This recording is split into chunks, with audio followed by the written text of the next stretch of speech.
Little Elm, a tragic loss. Hello, everybody. I'm Heather Hayes. I'm Steve Eager. It's 9 o'clock. The 58-year-old worker was delivering mail in a neighborhood near Little Elm ISD's Lobo Stadium Monday. The Postal Service and other officials have not said what caused his death or if they were heat-related. Fox 4's Peyton Yeager has more from Little Elm tonight. Peyton. Steve and Heather, and that postal worker started his route off Monday here at the Little Elm USPS office off El Dorado Parkway. We did stop and visit with this postal worker's family this afternoon. They want to remain private right now, but they tell me they are heartbroken by this loss and that they were completely caught off guard when they received that phone call mid-shift on Monday. Wednesday, the thermometer well over 100 degrees at the corner of Thornhill and Greystone in Little Elm. It's the same intersection paramedics rushed to Monday afternoon. A United States Postal Service worker needed medical attention. Somebody was looking inside of the mail car truck, and they were looking frantic on the phone. Surveillance video time-stamped 12:20 p.m. shows the postal truck partially shown in the top left-hand corner stop with its hazards on. Little Elm Fire says the call to 911 came in just after 2 p.m. It was right here. And I looked at it because I got to come around, and it was there. It's okay. He must be delivering something, so I didn't pay attention. Manny Ortiz noticed the parked postal worker next to his mailbox as he pulled into his driveway from the gym. Regrettably assuming his postman was on his normal route, he didn't look inside. A short time later, first responders on his front lawn. What's going on? They said the postman, he passed out. We had seen fire trucks and about 5 patrol cars. The postal worker collapsed and was unresponsive. Fire and EMS administered CPR, but he did not survive.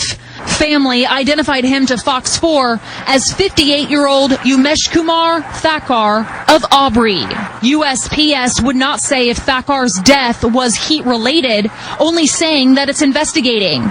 No cause of death has been released. A heat advisory was issued on Monday with triple digits kicking off this week's dangerous heat wave. They should be working in this heat. It was a terrible day. Unbelievable. Yeah, unbelievable. Kemitra Lewis, president of the National Association of Letter Carriers Branch 132, doesn't represent Thakkar, but does advocate for better working conditions for all postal workers. If it doesn't alert the Postal Service, then it does alert the public, and that they will rally together, in our defense.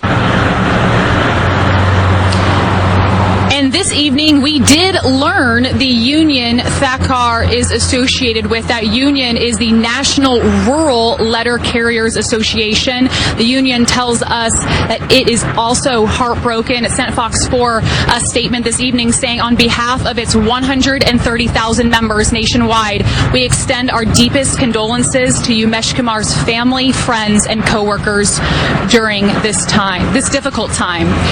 And Thakkar's family also told me this afternoon that tonight they are preparing for his funeral tomorrow. Back to you guys in the studio. All right, Peyton Yeager, thank you.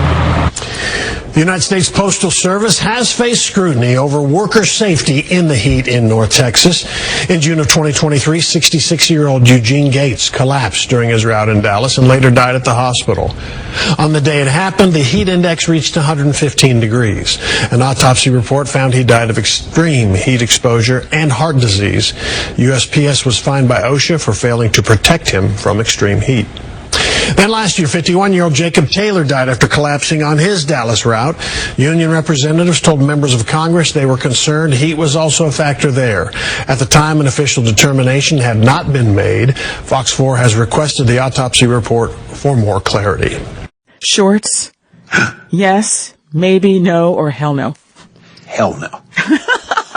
It's sweltering in the Japanese capital this summer, with temperatures tipping over 40 degrees Celsius. For office workers, these are challenging conditions, particularly in a country that has a more formal dress code. To help with the problem, at least for men, the government in Tokyo is encouraging male members of staff to ditch the suit and tie and put on shorts instead. But many Japanese people are not happy with there being more leg on display. I heard more from our Tokyo correspondent Karumi Mori. Tokyo is so hot, and we got the humidity, and so it's just a way for the governor to do everything she can to make sure that people are not endangering their lives. Some commentators are saying, it's better because you're relaxing the rules. It's more comfortable to wear shorts in the office.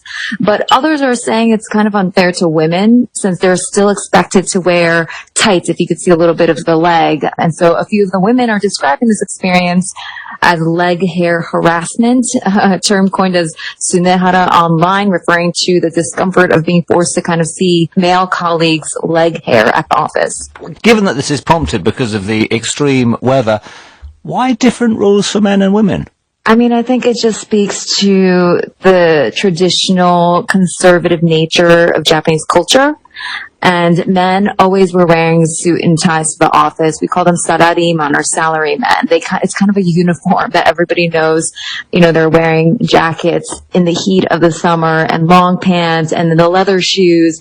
And so I think that the focus was on trying to get them to dress down a bit. And this is not new per se. The shorts are new. This is the first time this year.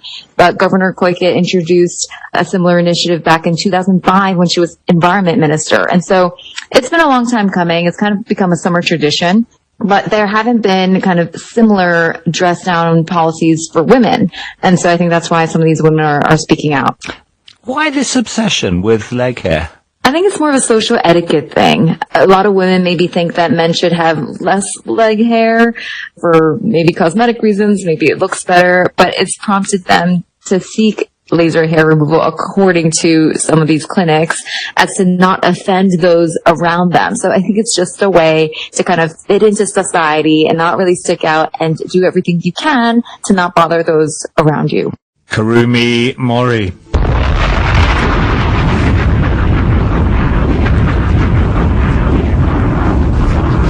Exclusive video tonight of an explosion in the back of a Milwaukee garbage truck. This blast did injure a city sanitation worker. It happened Wednesday near 9th and Aberts, just south of Capitol. 12 News' Nick Bohr joining us live there. Nick, this is all about the improper disposal of oxygen tanks.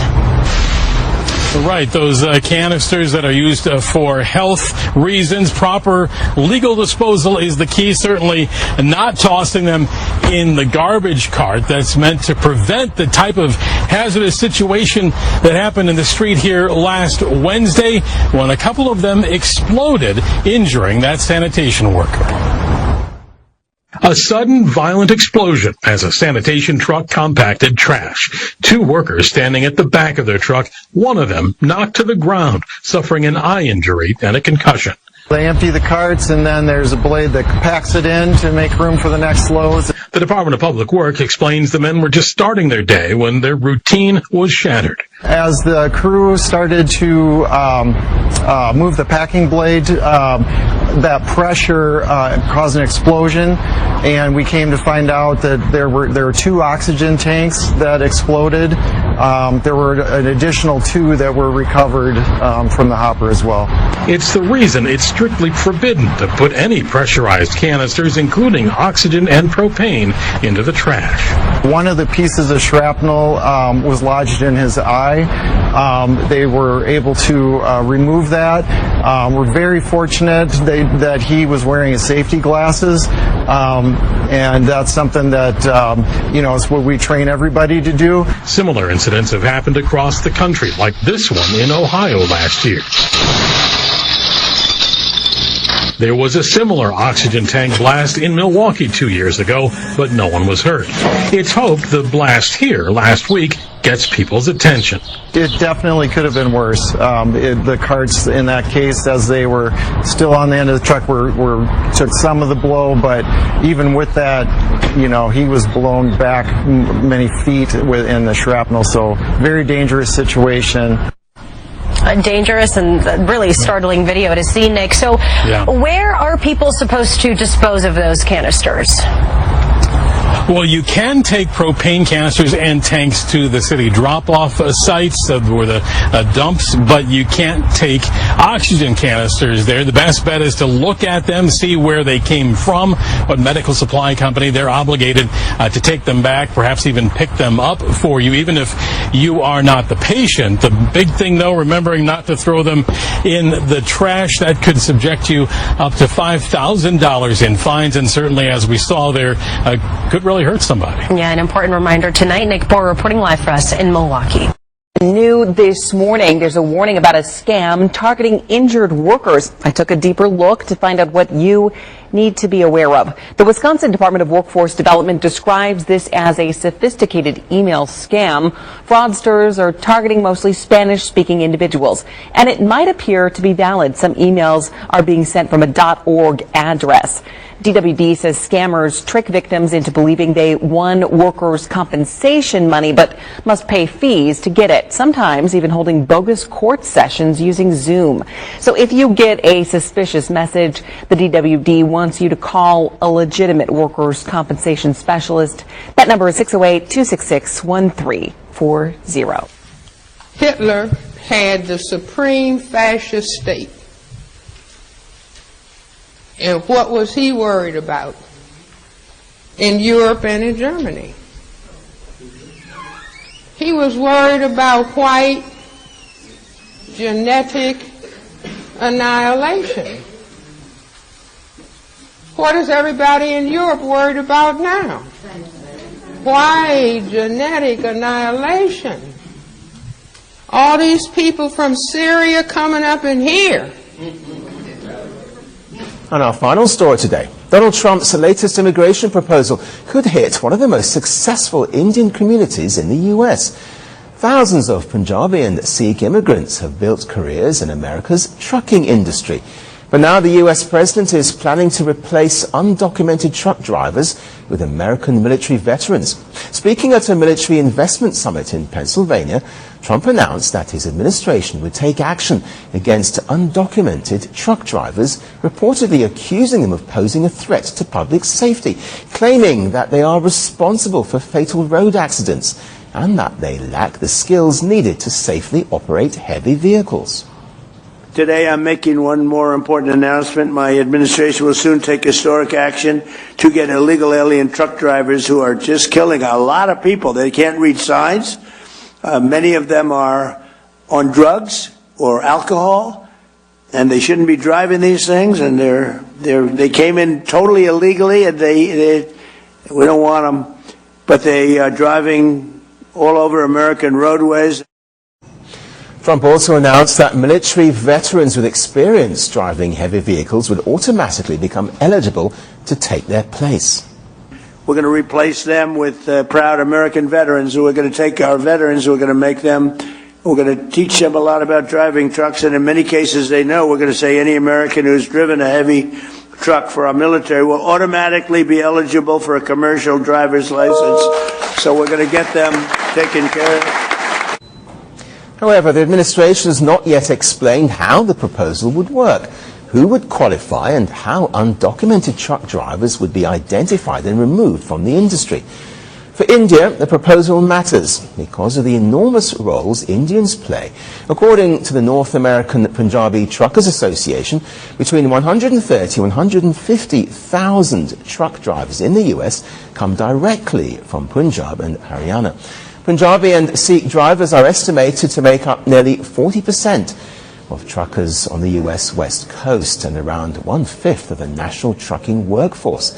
Many of these drivers are legal permanent residents or American citizens who would not be directly affected by a policy targeting undocumented immigrants. However, community leaders fear that stricter enforcement could result in more immigration checks, license inspections, and greater scrutiny of Indian-owned trucking companies and driving schools. Well, the proposal is the latest in a series of measures targeting migrant truck drivers. Earlier this year, the Trump administration introduced the Delilah Law. This stopped undocumented immigrants from obtaining commercial driver's licenses. The law followed a crash involving an undocumented Indian immigrant that left a 5-year-old girl with life-changing injuries. The administration has also tightened English language requirements for commercial drivers and increased enforcement against undocumented workers in the transport sector. So while Trump's proposal remains short on implementation details, it sends a clear political message that immigration enforcement in the trucking industry is likely to intensify, placing one of the largest Indian origin workforces in the U.S. under closer watch than ever before. Nursing is the largest healthcare profession in the U.S., and it is growing. But only about 1 in 8 nurses are men. Still, that is double what it was a couple decades ago, thanks to efforts to draw in more men. NPR's Andrea Hsu reports on how one school in the South is leading the way. The simulation suite inside the University of Alabama at Birmingham School of Nursing looks just like a hospital. At a sink outside a mock operating room, adjunct instructor Stephen Parsons shows students how to do what's called a long scrub, thoroughly washing their hands and arms before entering open heart surgery. Because I want to see your arm go up more. Up. There we go. A little later, the class practices log rolling a patient off a stretcher and onto a bed. Okay, and you're going to count down to 3 because you're stabilizing everything. Okay. 1, 2, 3. There are a dozen students taking this elective focused on operating room skills. Close to half of them are men. Certain specialties draw more men. This is one of them. But the University of Alabama at Birmingham does have more male nursing students than the national average. Amiri Sadiq, who just log-rolled the mannequin, says as a student here, he hasn't felt alone. I don't really feel like nursing isn't for men or anything like that. I mean, when I go to the hospital, I see guys all the time. That culture is something the university has worked on for years. The nursing school features male students on all its marketing materials. They send male and female nurses into high schools to recruit students. Nearly 1 in 5 faculty members are men. Professor Curry Bordelon says all that makes a difference. Students feel accepted. They feel like they belong. 3 decades ago, back home in Louisiana, Bordelon experienced something different. He first learned about nursing through his aunt, who was a nurse. I was her practice patient, if you will. Out of high school, he worked as a volunteer fireman. I really enjoyed going on the medical calls. And from there, he decided to enroll in a nursing program at a community college. He remembers his first day looking around. There were about 90 people in that first class, that first nursing class that you took. There were only 3 male students. He recalls the instructor telling the guys that the only reason they were there was to satisfy a quota. That to me was sort of a wake-up. It was I want to find my right fit where I can strive. Bordelon found a different nursing school and found his calling, working in neonatal intensive care where male nurses are extremely rare. He says fathers in the NICU would sometimes get defensive when they saw him talking to their wives about breastfeeding. But he made a point to tell them, I'm here to support the entire family unit, which means, Dad, would you like to do skin to skin? Which he says is incredibly important for the baby's long-term success. So I've had a lot of positive feedback from the fathers in the neonatal intensive care who embraced the inclusiveness. Not to mention it prepares them more for the post-transition home. Bordelon says having more male nurses everywhere could improve outcomes. Studies have found patients respond better to healthcare workers who look like them. Nursing student Nicholas C. has already experienced this during clinical rotations. As a young black man, he finds older black men sometimes look relieved when he enters the room, and they open up to him. I had this one patient in ICU, like most of the time they're like really sick. And not able to talk, but not this guy. I found myself having to be like, okay, I gotta leave because we're just in here yapping. I've already given you your medication, sir. Like, I'll come back. Now, C has also experienced female patients who are not comfortable with him at their bedside. In those situations, he steps aside. If I was a woman, I don't know if I would want a male student in the room either, so I really can't be mad. Even in this university setting, stereotypes do persist. Male nurses are often mistaken for doctors, for one. And then there are people who assume all male nurses are gay. Curry Bordelon knows those kinds of stereotypes give some men pause. A lot of times men need permission to be in the nursing field. He's happy that popular shows like The Pit depict men in all kinds of healthcare roles, including nursing. And he says the fact that the jobs pay well doesn't hurt. Will we ever be 100% gender neutral? I don't know that. Can we help move the needle a little faster? Sure, there's opportunities for that. Bordelon and a colleague at Purdue recently scored a big win, getting men's health officially designated as a nursing specialty. He's already imagining what a difference that will make. Andrea Hsu, NPR News, Birmingham, Alabama. New at 5, employees at a North County restaurant caught illegally pouring grease down stormwater drains. They have since been issued citations as officials from the Metropolitan Sewer District say actions like this could cause damage throughout the neighborhood. First Alert 4's Raya Torres spoke to the restaurant about what they are doing to right the wrong. Two employees caught on camera pouring a pot of grease into their stormwater drain behind this restaurant, Pop's Grill, Fish and Chicken in North County. The video was first posted on social media last Tuesday, gaining thousands of views. One of those views came from the Metropolitan Sewer District, who visited the restaurant the next morning. I did see evidence of grease being poured into the system, spoke to representatives from the business, figured out what was going on. Sean Stone from MSD says that 2 notices of violations were issued, one of which was for illegal discharge and disposal to a stormwater drain. Storm drains or storm inlets are not trash cans. They're designed to collect rainwater that falls on the ground, take it underground, and get it into creeks, streams, lakes, rivers. Which means that one person's mistake can have consequences on others who also use the same sewer system.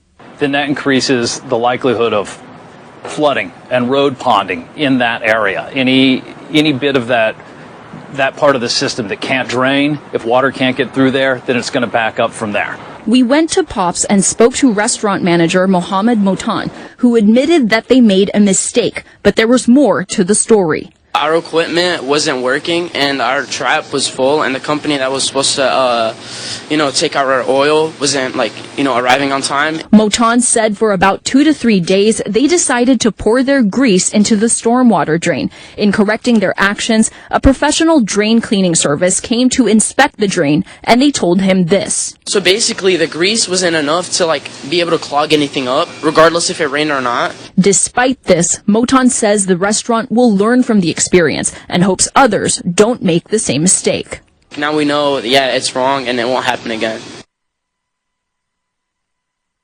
So if you're thinking about pouring your leftover grease down one of your sinks or a stormwater drain, don't. Instead, wait for your hot grease to cool down, put it in an empty container, and then toss it into the trash. Reporting live in the newsroom, Raya Torres, First Alert 4. Raya, thank you. I want to be a cop.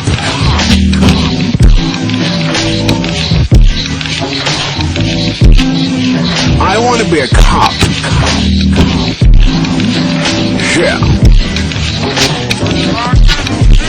I want to be a cop. 6 o'clock, a local sheriff found guilty by a federal jury for creating a hostile work environment for female jail officers.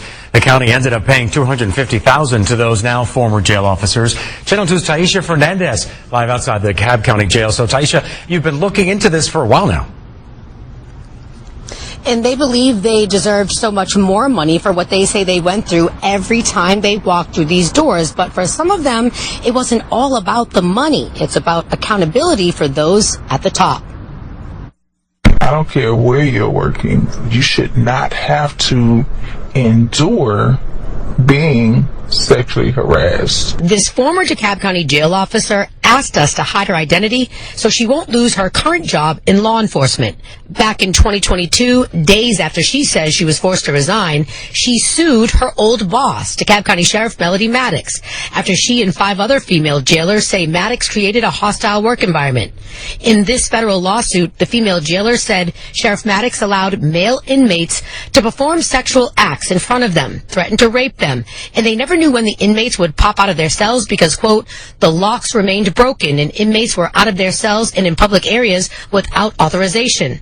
One jailer said in this complaint she, quote, was under the leadership of 3 different sheriffs during her tenure. The sexually hostile work environment was the worst under the current Sheriff Maddox. Most hurtful part of the whole situation is the narrative that they was trying to push is part of the job. It's not part of your job to be sexually harassed. Sheriff Maddox declined to comment on the guilty verdict and declined to answer any questions about the current status of the broken locks on inmates' doors. She also wouldn't tell us which account the county paid the former female jailers the $250,000 a jury awarded. The money is nice, but the most important part or reason for this was for change. I guess she feels because she's the sheriff, she don't have accountability. That trial lasted a week long, and I want to mention this. Before the jury found the sheriff guilty, Maddox said during testimony that staffing shortages and ongoing problems with the infrastructure of this jail were part of the problem. We're live in DeKalb County. Taisha Fernandez, Channel 2 Action News. Let's hope now they look at that stuff and go ahead and make some changes. Taisha, thank you. Emails obtained exclusively by 8 News Now reveal what appear to be warnings before an alleged murder. A city maintenance worker charged with killing his co-worker, claiming several times the alleged victim may have harassed him. So those emails are really giving us some insight as to what management may have known before that deadly shooting and also how it responded. Aaron Ariano in the newsroom after reviewing those documents. Bryson Kim appeared to warn supervisors at the city of Las Vegas multiple times about troubles he had with coworker Joey McLean months before Kim, according to police, shot and killed McLean. The first sign of trouble comes on February 12th of this year, when Joey McLean asks an HR employee to request a transfer away from their downtown maintenance site. He says due to an unforeseen emergency. That emergency not made clear until February 14th, when Bryson Kim emails a streets and sanitation supervisor about 3 incidences involving McLean. Coworkers described their escalation to us. We agreed to hide their identity. Bryson was a good guy that got pushed to his limits. The first detailed by Kim allegedly occurred on January 26th, when he says McLean unlatched the bed of a dump truck, causing it to nearly crush Kim's feet. Kim says this is the second time McLean unlatched the bed, and he has never had this issue working with anyone else. Kim then talks about February 8th, when he alleges McLean stared him down at work for no apparent reason, saying he feels like McLean is trying to get him to lose his cool and, quote, get a case against Kim. Kim says this is creating an uncomfortable and toxic workplace. They had went to management and asked them to please separate them physically at the workplace. And that's pretty much what management should have done from the get-go. The next day, Kim receives this text from McLean after work. Kim tells his supervisors McLean makes personal attacks and accusations regarding Kim's wife and steroid use. Finally back to work after a few days off, McLean says Kim confronts him again, witnessed by 2 other coworkers, McLean asking him why he did not respond to his text. One coworker's written testimony claims Kim told McLean he did not have to respond to him and wants nothing to do with him. McLean then accusing Kim of getting the city involved, repeatedly telling Kim, "You're not going to win," over and over again until a crew leader intervenes. He's been telling him that he's messing with him, keeps messing, and they didn't do anything.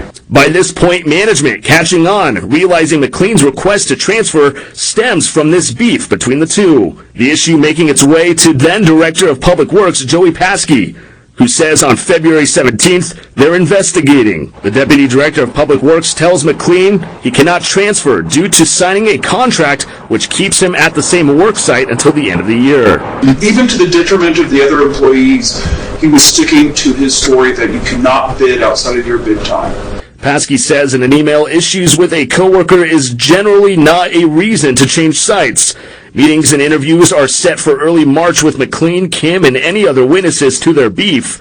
Before those meetings, McLean sends his complaints against Kim, calling Kim aggressive and confronting him over the work truck incident, and saying Kim made a joke about locking McLean in the bathroom, which McLean perceived as imminent violence. By the time all the interviews are done, McLean is the one who is put on paid administrative leave for the February 13th confrontation. The review concluded there was not enough witnesses or documentation to substantiate the truck bed incident. And management concluded while McLean was on leave, his conduct only constituted a written reprimand and was allowed back to work in mid-March, where he continued working at the same work site as Kim. Reporting live in the newsroom, Aaron Oriano, 8 News Now. Now, the city of Las Vegas is telling us they did take steps were taken to ensure that Kim and McLean were reassigned so they didn't work together. Kim is facing an open murder charge and claims the city did not do enough to help them. Photos obtained by 8 News Now reveal harassment at the City of Las Vegas Maintenance Department before a deadly shooting. Yeah, Bryson Kim is charged with murdering Joey McLean after he says McLean was targeting him at work. 8 News Now reporter Aaron Ariano live in our newsroom with what was said and how management handled the situation. Those photos we got through a records request to show the message "Keep It Aloha" that appeared on the side of Joey McLean's work truck. That incident right before the two men had interviews set with management about their workplace beef. These photos taken and shared amongst management at the City of Las Vegas downtown maintenance section on February 20th. First reported by Bryson Kim, who is charged with gunning down the coworker who wrote the message, Joey McLean, in June. We first caught wind of incidents like these after speaking with maintenance workers anonymously days after the shooting. I don't know if Joey just kept poking the bear, but I heard that they were writing on each other's trucks. Records show Kim reported it to his supervisors. Crossing paths with McLean nearly 30 minutes later at work, Kim also reported McLean yelling, "Bullying isn't Pono. Pono is Hawaiian for righteous." Kim telling his supervisor in a text he feels targeted by the message, saying, "At this point, this is racial cultural harassment, and I have had enough. I'm mentally exhausted from this whole situation." Kim and McLean were just days away from a sit-down with Human Resources after each of them reported several incidences against each other in late January and early February. He's been telling him that he's messing with him, keeps messing, and they didn't do anything. But records show McLean noted several reasons why he wrote the message. In an email to Human Resources, McLean says it was not directed towards anyone, and he wrote it as a result of his personal upbringing in Las Vegas, widely known as the Ninth Island, and says his mother was raised in Hawaii. Regardless, McLean was given a disciplinary memo for the incident. Records show he contested that memo, saying Kim has inappropriate stickers on his locker that go without punishment, and feels McLean's being punished for trying to settle his beef with Kim directly. I think it got all the way to HR, and they said they handled it, but clearly didn't. McLean was put on administrative leave, given a written reprimand, and allowed to return to work with Kim. In a statement, the city says steps were taken to make sure the two did not work directly together and were separated on work sites in the months leading up to the shooting. I know that they tried to separate them on the crew, so Joe would go here, Bryson would go here, but they still had to go to the same place to clock in. And on June 8th, Bryson Kim reached out to the deputy city manager asking for help with the workplace feud, saying it's been going on since January, also saying he's been contacting anyone he can in a higher position to help him and his crew. Just 4 days later, police say Kim shot and killed McLean at work after they both clocked in. Reporting live in the newsroom, Aaron Ariano, 8 News Now. Bryson Kim pleading not guilty to an open murder charge related to the shooting. His trial is set now for February. Context of white supremacy. Gus T. Renegade in for another broadcast, hopefully to share constructive information on the global system of white supremacy. Today's date, Thursday, July 23, 2026. So I have been told. This is our weekly broadcast, Neutralizing Workplace Racism, not for spectators, especially if you've figured out ways to survive your shift safely, meaning the heat and or employee violence. I'll say workplace violence. You show up to work, 10 fingers, 10 toes, 2 eyeballs. You got all 22 when it's time to depart. Not even a scratch, not even a paper cut. You figured out how to do that successfully. You don't have to pack heat in the workplace, carry a pistol because you know it's going to be a shootout with one of your coworkers. if you have figured out how to avoid the fisticuffs, the brouhahas on the job, we need that sort of information on speed dial. The number 720-716-7300. The code 564943 pound. Press star 61 if you would like to participate. Number again, 720-716-7300. The code 564943 pound. Press star 61 if you would like to participate. The email untiljustice@gmail.com. untiljustice@gmail.com. Right on. Let's see. We'll go through some of the news reports, get the callers, emails, see if folks have tips for the heat or the workplace violence. The news reports starting number one, death related to the heat in the workplace. Again, unless I've been misinformed, which is possible. With regards to weather, the extreme heat, generally speaking, unless I'm incorrect, is more dangerous than the extreme cold. Just people have a much more difficult time dealing with all that triple-digit heat and such, although I certainly remember places like Buffalo, you get all that snow and cold weather, that can also be a fatal event as well. That said, the extreme heat, I've been taught that might be one cause for black self-respect on the job, where you might have to speak up, use your voice to say something to protect your own health, life, well-being, and your co-workers. If you have a job where you have to be outside, or even if you're inside, but there's no air conditioning. They had a number of reports, California, some other locations where you have people particularly doing food service, where you're going to have higher temperatures inside anyway. They were talking about either these are places that did not have air conditioning, or the air conditioning was not working, so they were having like plus 90-degree heat inside in addition to whatever it is outside. So that might be the black self-respect speaking up. Hey, we are having heat warnings. We are going to need to take precautions for our safety. It's certainly not a good look if a customer or a worker dies or has some sort of health emergency. That's not a good look for the business, right? They say all attention is good advertising. Well, I don't think if you got a worker who passed out from a heat stroke, I don't think that's good advertisement for the business, even for the post office. Unless I have been misinformed, Umesh Kumar Thakkar, I think this is a non-white male who passed away in Texas, postal worker. I'd seen this before. In fact, they mentioned some of the other postal workers who passed away in Texas when they have extreme weather events. And I think they have a few more than we have here in Seattle, as Gusty sits here on a balmy 76-degree Fahrenheit day.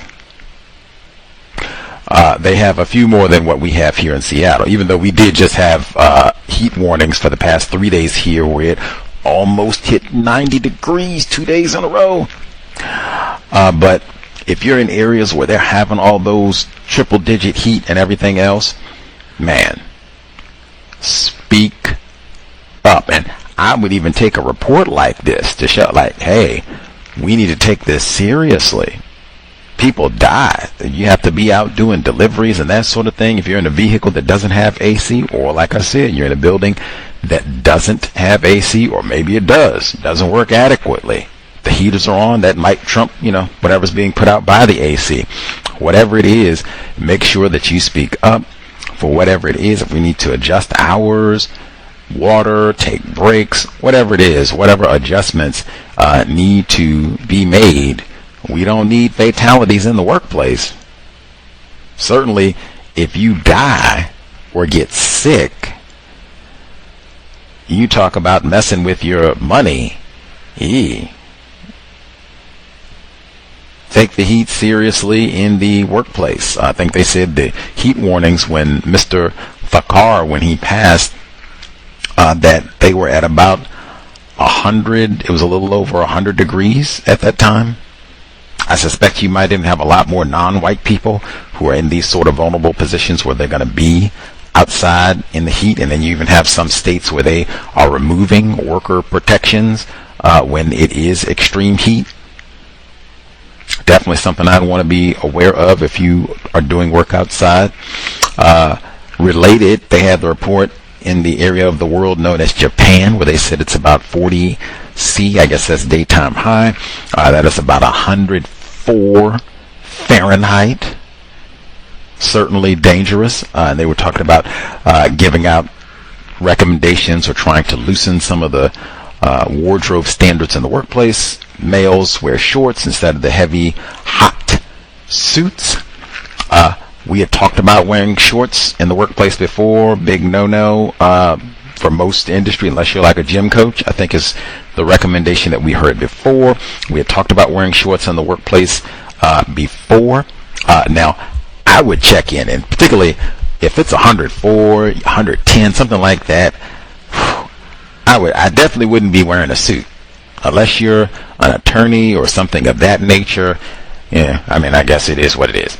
But any other industry, I would check in to see what is it. And I mean, when I say check in, I would directly ask supervisor, other people of authority in your work environment, what is acceptable to wear during extreme heat events?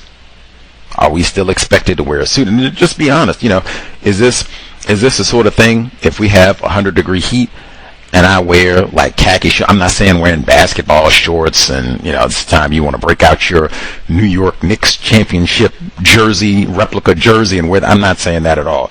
They have more professional business like shorts, like khaki type shorts. You can have a short sleeve pullover type shirt where you would not look like you're going, to the gym, going out to the track to run some laps, where it looked like, oh, okay, he's actually going out to do something constructive, maybe, not just going to do something serious, and it's hot. You'll just look like it's summertime, but you're still trying to be constructive and do serious things.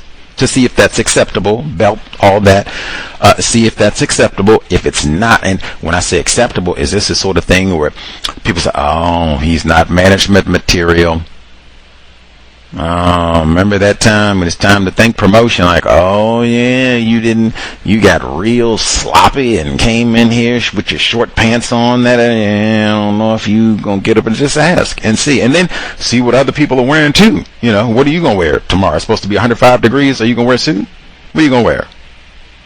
And just see, you can ask several of the men. Look at what they're wearing right now, if it's hot, and then ask directly. And then you can make a decision about what's going to be acceptable and in your best interest if it's extreme heat.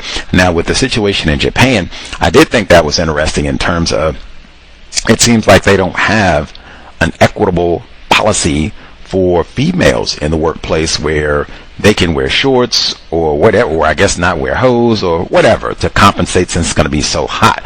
Like, man, hey, everybody gets hot in the workplace. Certainly, if we're going to let males wear short pants, let females wear short pants, or I don't know, a skirt, whatever the equivalent would be. We're all still business, but compensating for the heat so that we can get through it as best. I mean, 104 is, man, that is no joke, especially AC or no. 104 is no joke, and the humidity, eesh. Also, with all that, I found it interesting. They said that apparently some of the females, they were upset about the males showing their legs in the workplace that, that's not acceptable. You got all this hair and stuff. And I guess I don't know if they have the same standards where they have to shave their legs if they're going to be in the workplace, so they get fussed at too. But wow, that is interesting. They said, I guess some of the males are doing the laser surgery removal so they don't offend others in the workplace. Like, wow, that is a lot, I guess, to have to deal with the heat in the workplace. I'm not sure that I'd heard that before. People not just complaining about shorts, but we don't like the sight of your legs in the workplace, so you need to do something about that. Like, wow. I got tough standards here for the workplace. Let's see. The sanitation workers in Milwaukee reminded me of Dr. King in Memphis, since we had just been talking about that, but this is in Milwaukee, a city with a massive population of black people, much higher population of black people than people classified as white in Milwaukee. The video doesn't show the faces. My suspicion is that these sanitation workers may have been black males, both of them. I could be totally incorrect. I did see, and they do have video where you can see the explosion, which is kind of scary, but you can't really make out the faces of the workers, so I don't know. Just my suspicion. But man, PPE. Working on the back of that, and I also thought, like, ooh-wee, I think eventually this is going to be one that the bots are going to take over totally, so you won't have non-white people or workers, period, at risk of being blown up on the garbage truck. But PPE and training, they said the people incorrectly, residents disposed of the oxygen tank, didn't return it to the manufacturer or whatever that they're supposed to do. They just threw it out in the trash, and then as it's being compressed, it explodes. And they said that the sanitation workers are trained to wear their safety goggles, and this worker did, and that might have saved his eye. They said he still got shrapnel in his eye and it was removed, but he did have his safety glasses on. That is why training. Mr. Fuller, like I said, he talked about that for years.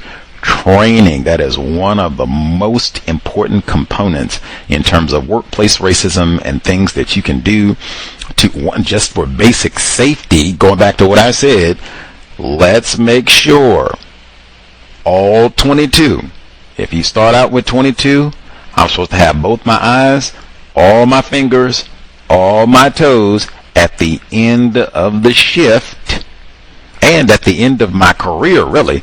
That is the goal. I started out with 22 at the beginning of my work career. When it's time to retire, all 22, we good. I can ride off into the sunset and, grow my watermelons or cucumbers and play with my grandchildren, write my counter-racist workplace memoir, all the rest of it, and have all my fingers to do so. That's as it should be. Not, oh man, woo, the losses have been immense. That's not the way it's supposed to be for the workplace. Training is should be a massive part. Do this, don't do that.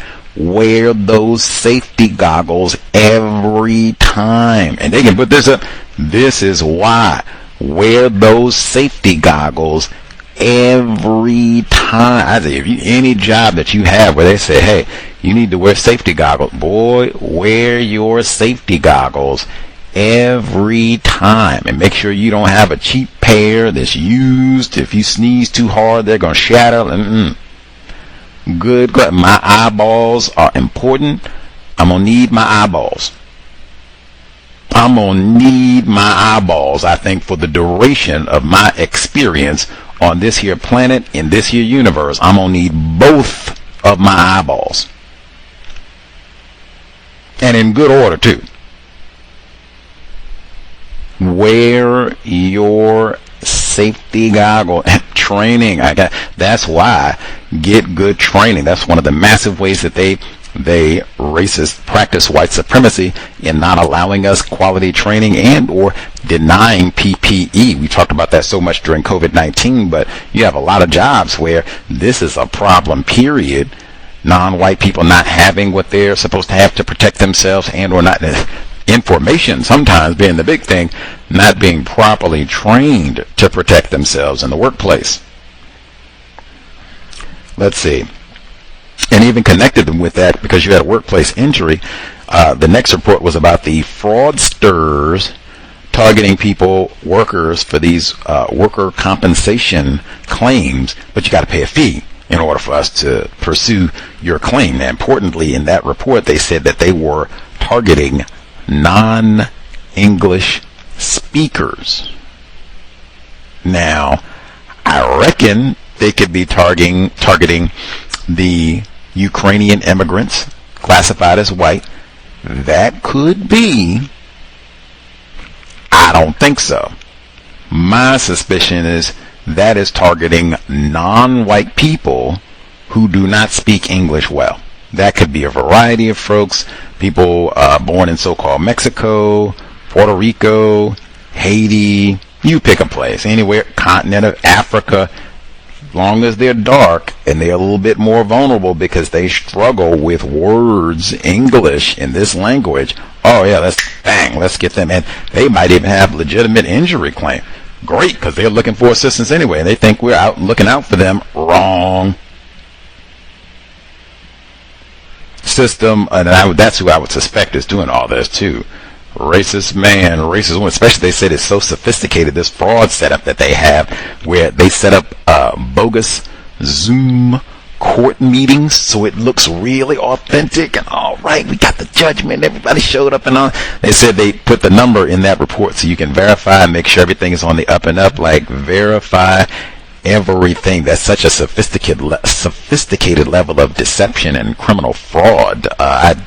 I'd be willing to bet a substantial amount these are people classified as white doing this, targeting non-white people. The report, speaking of targeting non-white people, non-English speaker, and he said that exactly. President Trump said we got to get these illegal aliens off the road. They're not going to be driving our trucks no more. They can't even speak English and read the road signs to drive safely.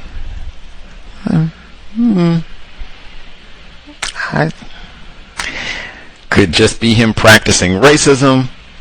I don't know. Did you get information? Did you verify all of this? Did you do tests? They said they're not even sure how they would verify who are the so-called illegal alien drivers that need to be removed. Do you have like a roster of the folks who shouldn't be here, illegal citizens and all the rest of it? And even he says to compensate, because apparently there are a lot of immigrant truck drivers. That report, they said that 20% of U.S. Truck drivers are Punjabi. I checked online. Apparently, this is true. There are many, many reports, seeming from reputable sites, talking about this to say, yep, that is about true. This isn't even a bot thing. I was looking, and they have many reports where they've written up and talked about this and trying to advocate for their rights and all this. About 20% of them. Like, dang, that is a lot of non-white right now. They said a lot of these folks are, legit on here, that this would not impact them. If they follow the law correctly, this wouldn't impact them anyway. But wow, that is a lot. When I heard that, what it made me think was white genetic annihilation. Do we really not have enough white people to drive the trucks to get goods across the continent? Maybe. Anyway, he said a part of the compensation, he said we're going to toss out all of these immigrant, illegal alien drivers who can't read, illiterate, unsafe. We're going to toss all of them out, and we're going to get our veterans, you mean like Timothy McVeigh?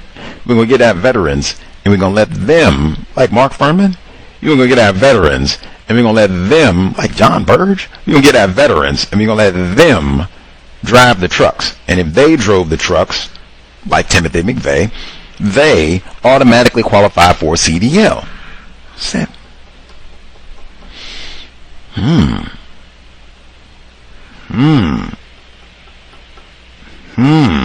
had to think about that for a minute. And so I had Tim McVeigh popping in mind. I said, Tim McVeigh drove the truck in the Army, so that means he would automatically have a CDL? Do even more damage. I don't think. Wait a minute.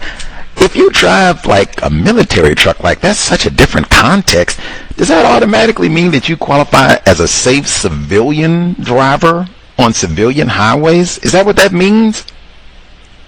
Maybe you can operate the vehicle safely, maybe not.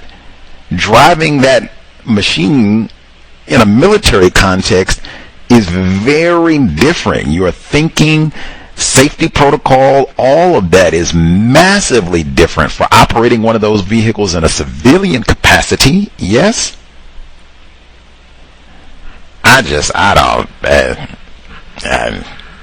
Eric Rudolph, I had too many of these white supremacists because they didn't say they were going to do we're going to do some serious vetting since we got such a problem with the white supremacists in the military and elsewhere.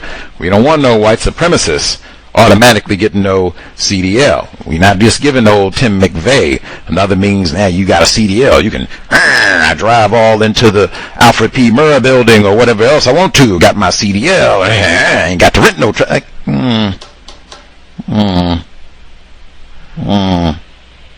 That don't even seem like much of an improvement from having the immigrants who can't read the signs if you're just going to give it over to the white supremacists. Like, man, let's just keep what we got, man. Let's just keep what we got. I thought about that too. Like, do we have enough veterans who are interested in doing the CDL thing to compensate for the non-white drivers that you're going to toss? Just asking a question. And that's one too. I thought the bots, I swear to God, I could be totally in error. They got the Waymo taxis and all of that. I thought the bots are going to be taking over the trucking industry in like 15 years or so. I thought that was one of those on the watch list.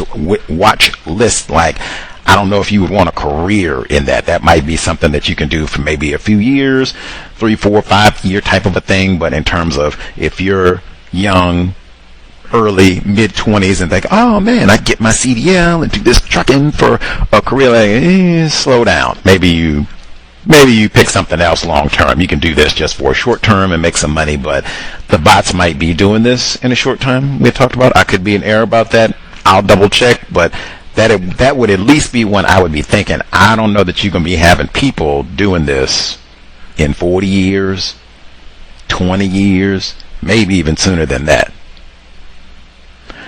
Let's see.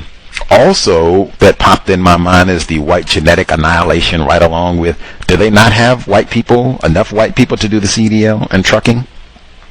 They got the shortage of nursing, which we've talked about like a billion times, all the time. That white genetic annihilation. You don't have enough white people to do this job. That's my conclusion.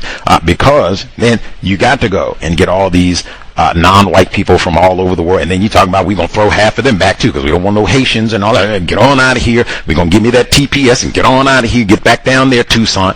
They got white genetic, and they whined and cried about that. Like, oh man, who going to take care of our grandma? So they talked about we ain't got enough white people to be nurses. Particularly, we don't have enough white women, I reckon, to be nurses. We're going to have to see if we can get more dudes in here to be nurses. That is another one. Man, why can't we go get Lyra, especially when they got to the end of it and said, hey, now we're going to have male health nurses. Oh my God, can you imagine nursing for black male health? I've never heard of such a thing. I told you the University of Washington, They had a full day. It was sponsored. They had food, snacks, all kinds of goodies. They had an anti-racism public health forum. They did not offer one syllable. I didn't say word, cousins.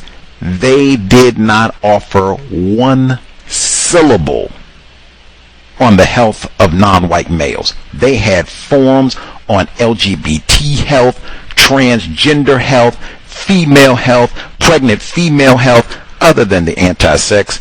I'm fine with all of that, but I went and asked the director, are you not interested in seeing your father live? So, oh yeah, I want Dad to be around. I want, for sure. You ain't got nothing to offer non-white males for health? Nope. We got that transgender workshop over here. Hey, you going? A full day of activities, cousins. Full day. When I say full day, like they started at 8 a.m., still rolling at 4 p.m. I didn't say you had to give me a whole workshop, greedy bastard. Nope. I just, can we get a syllable? No. So black male nursing,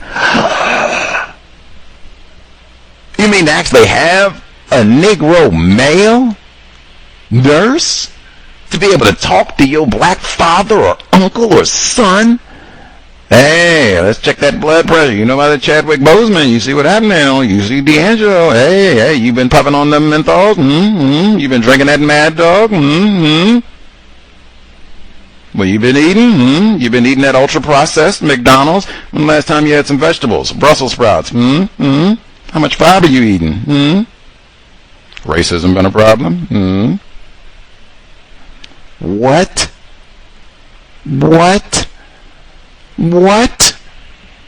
I can't even imagine, much less now, what sort of health impact does that have?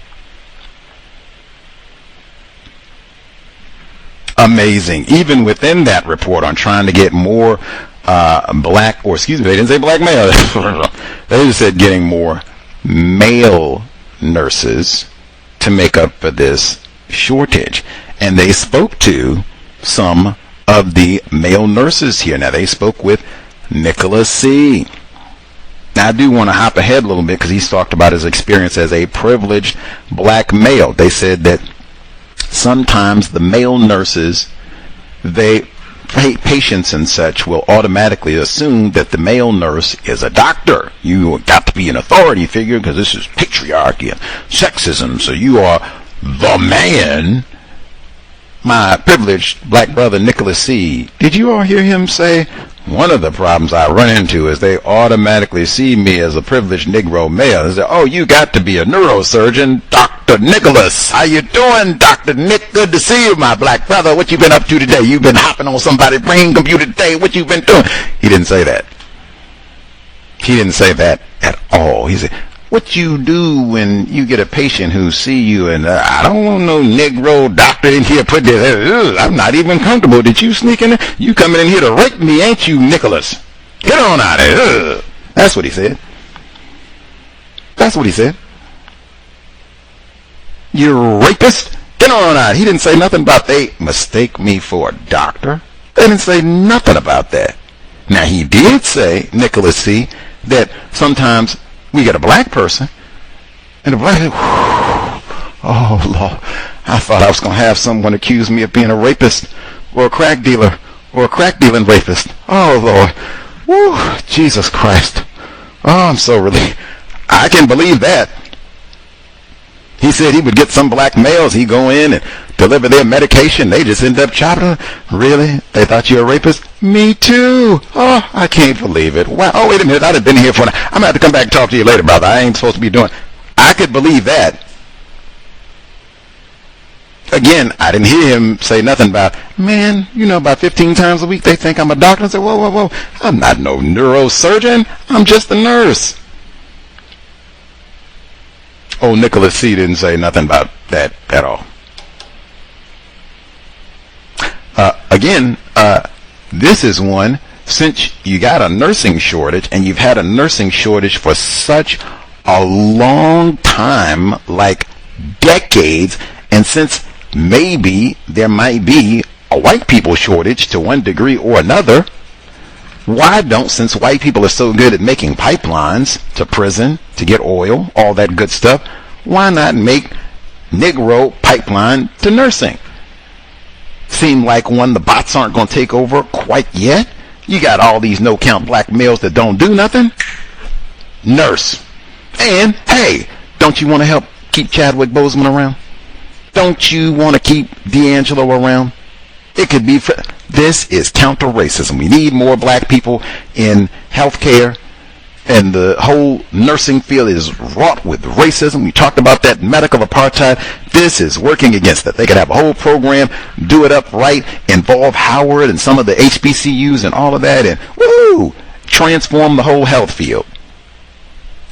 Man, we put in all that effort to not have Negro doctors. Why would we turn around and have Negro nurses to go around and rape patients? Wouldn't be loved in. Now that's one. Nicholas C. I would love to get a memoir, like either now thinks that he would encourage for other black males in particular and black people period to go through nursing school and how he encountered racism he experiences on the job now, and tidbits that would help others going through that profession. And then at the end of his career, let's get the memoir.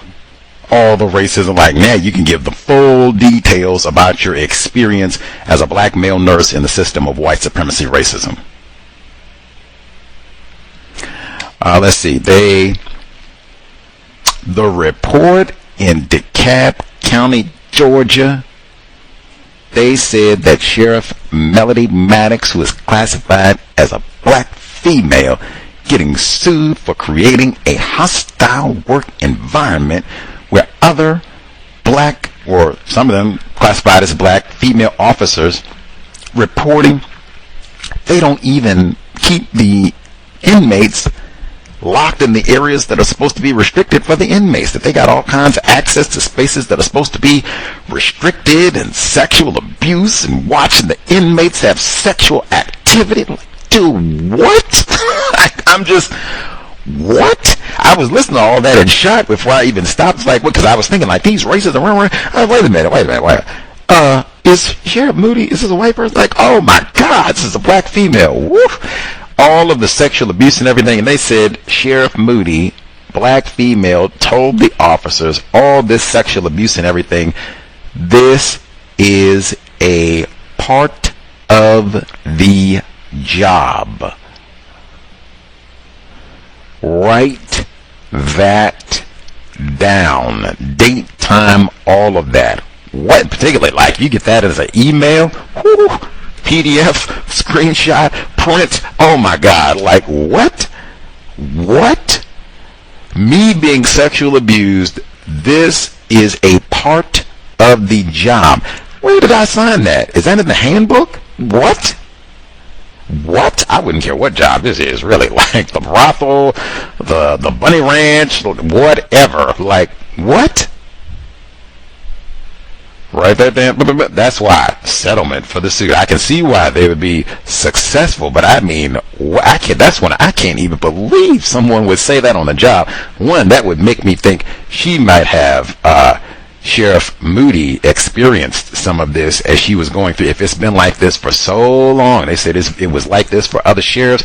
They reported allegedly that the worst it's been is under Sheriff Moody. But if it's been like this for such a long time, I would suspect she was exposed to the exact same culture, so all of this has just been normalized for so long. They did it to me. They did it to everybody else. There's nothing you can do about it, so hey, this is a part of the job. And that's why I say you have got to talk to your offspring about sexual abuse, because the system of white supremacy, sexual abuse of non-white people, that is a part of the business. Males and the inmates having sexual intercourse, all that ain't supposed to be happening either. So that, I don't know if is that them sodomizing other inmates, the guards, a little bit of both. All of that is endemic to white supremacy racism anyway, all the way back to the plantation. Beyond that, man, talk to your children about, hey, there is a certain threshold for a job. Like, am I just supposed to put up with this for 20 years? Like being sexually abused on the job? Black self-respect. Ooh, whoa. No. Me being sexually abused on the job probably will undermine whatever reasons I took this job. It's supposed to mean me getting money so I can take care of my family and friends. If I'm being sexually abused on the job, I'm probably not going to be able to take care of myself or my family adequately. Now we've created new problems, like massive new problems. Talk to them. That's one. Black self-respect demands. This is one we have to nip in the bud, like immediately. No, this ain't part of the job. No job that I'm in. No, sir. And that's working with other black people or white people. And that's one, again, I cannot stress enough. Just because you work with people that are classified as black, there should be zero expectation of correct treatment, that, oh, now it's going to be just, that black people are going to be treated correctly. We're not going to have to deal with all of it. Get that out of your brain computer. Even really with the nurses, like, that's great, if they behave and all that, but there's a lot of cases, even in the hospital, of people that are classified as black. They are still anti-black. They still do not treat black patients in a correct manner. So get that out of your brain computer, especially in the workplace. There should not be a feeling of, oh, now I can relax. Now I don't have to be codified in the workplace. I can kind of do what I want. I can talk and just kind of, it'll be an easy way. You should not have that thought process at all. Many non-white people mistreat other non-white people in the workplace. Widespread. All the way back to the plantation. The segment, last two now, that was on Bryson Kim, non-white male, who has now been facing a murder charge for killing his co-worker in Las Vegas, Nevada. Bryson Kim, non-white male, non-white, non-black male. His co-worker, Joey McLean, I think a white man. Like I said, now, we talked about this case before. They just been giving some of the more details. This is one of the rare ones out of all the incidents of workplace violence that we've talked about. I think this is one of the rare, a non-white person killing a white person in the workplace. Now, you see how many reports that we have piled up, particularly over the last 12 months. You see how many we've piled up? Non-white people killing other non-white people, black people killing other black people in the world. I mean, you just got racks of them, racks and racks and racks all over the country.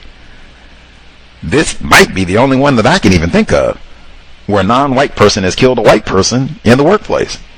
There's a few, I don't know the identities, so I guess a few, but I mean, it's, like I said last year, it's very small to be in a system of white supremacy racism where non-white people, black and otherwise, are unjustly fired, unjustly accused, unjustly physically removed from facilities.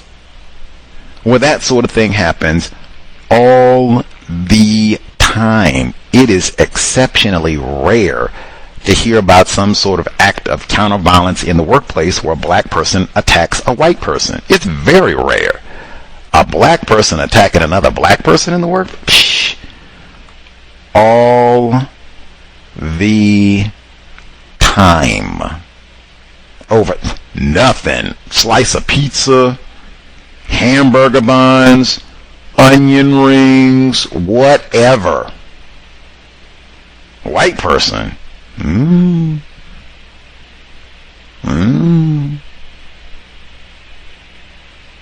This was a white person and a non-white person in conflict, and even as they gave more details, when we talked about this case before out in Vegas, they had said then these two, Brian Kim, Joey McLean, they had a long running feud conflict where there had been all these communiques with supervisors, probably powerful white people out in Nevada.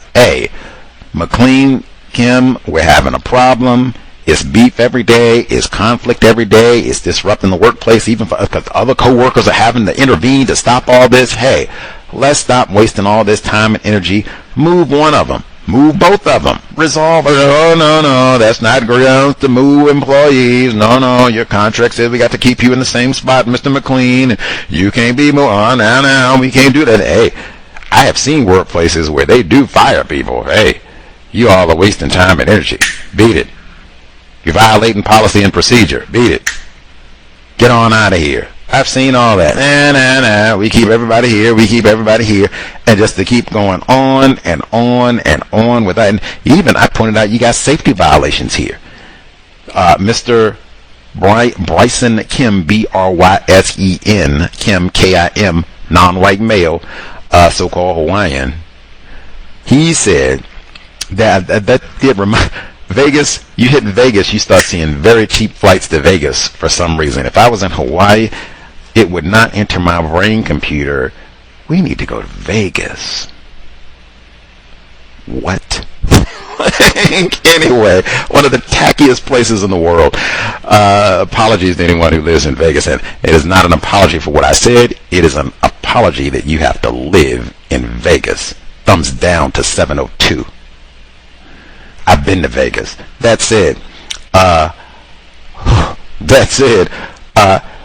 they could have moved everybody. They didn't want to do that. Mr. Kim told them that it was a safety issue with Joey McLean. He said he unlatched the truck and the truck bed fell open. It almost crushed my foot. These things, you can call that pranks, workplace violence, whatever. If you get your foot crushed, you can't work, worker compensation. We talked all that. I don't particularly find that funny. That's not a prank. Safety in the workplace. Now, importantly, they said the workplace in Vegas said that they weren't able to discipline Mr. McLean, the white man, for these pranks or repeatedly leaving the truck bed open and it falling and nearly crushing Mr. Kim's foot. They said they couldn't discipline him more severely because there wasn't enough documentation. Oh, that right there. Document ruthlessly. Now I would love to get more details in terms of what they say specifically, why the documentation was void or what was deficient about it. But oh my God, you want to be as thorough and detailed and professional as possible when it's time to write a report. We had said before, you had a listener who recommended work on your professional writing. This is not the time for emojis and all of that.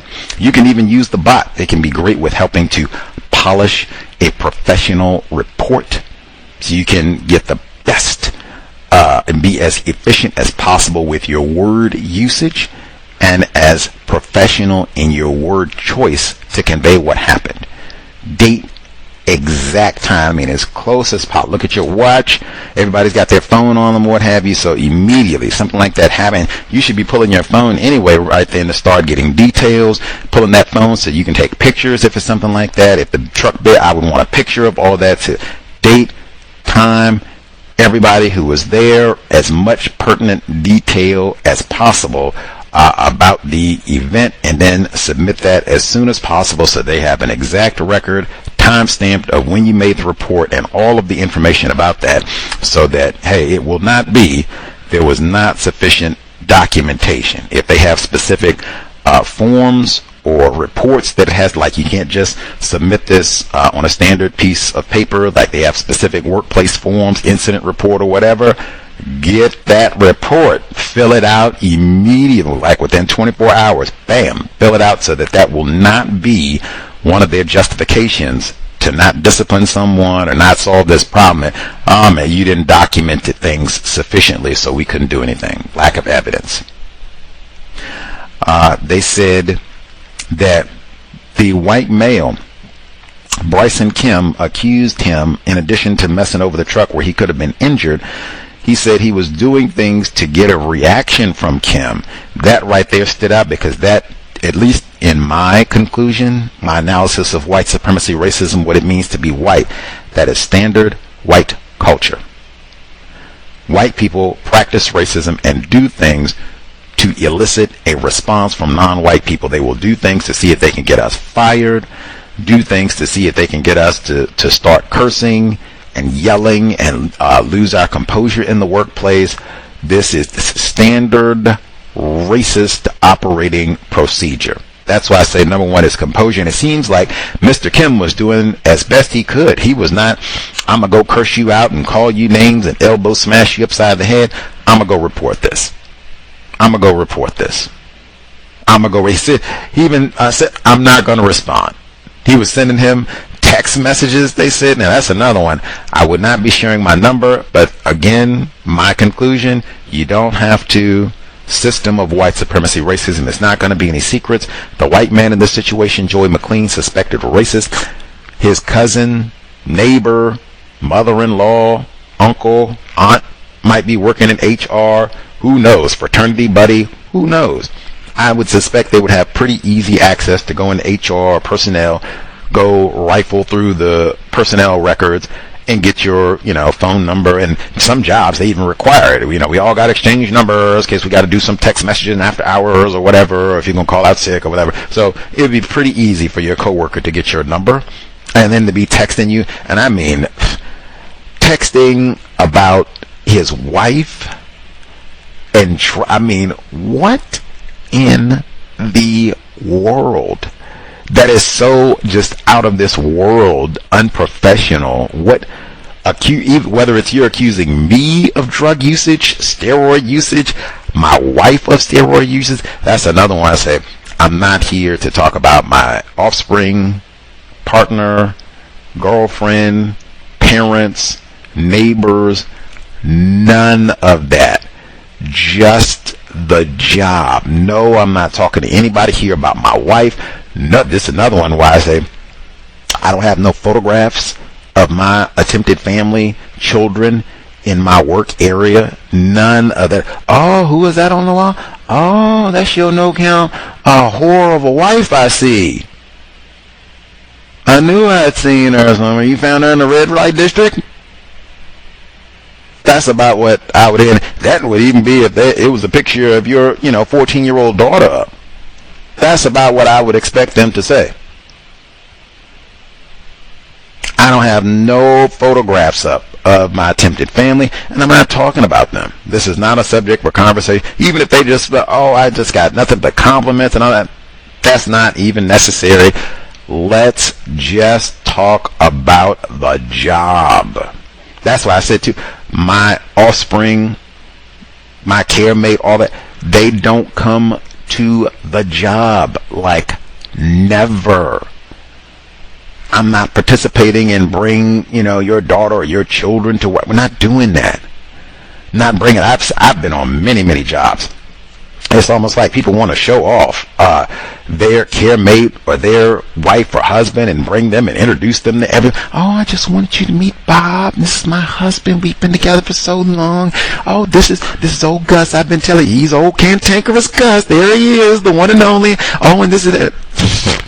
None of that. They do not need to meet your care mate or whatever. If you all are married, then you get divorced and they got to hear that. It's not even necessary. Let's just focus on the job.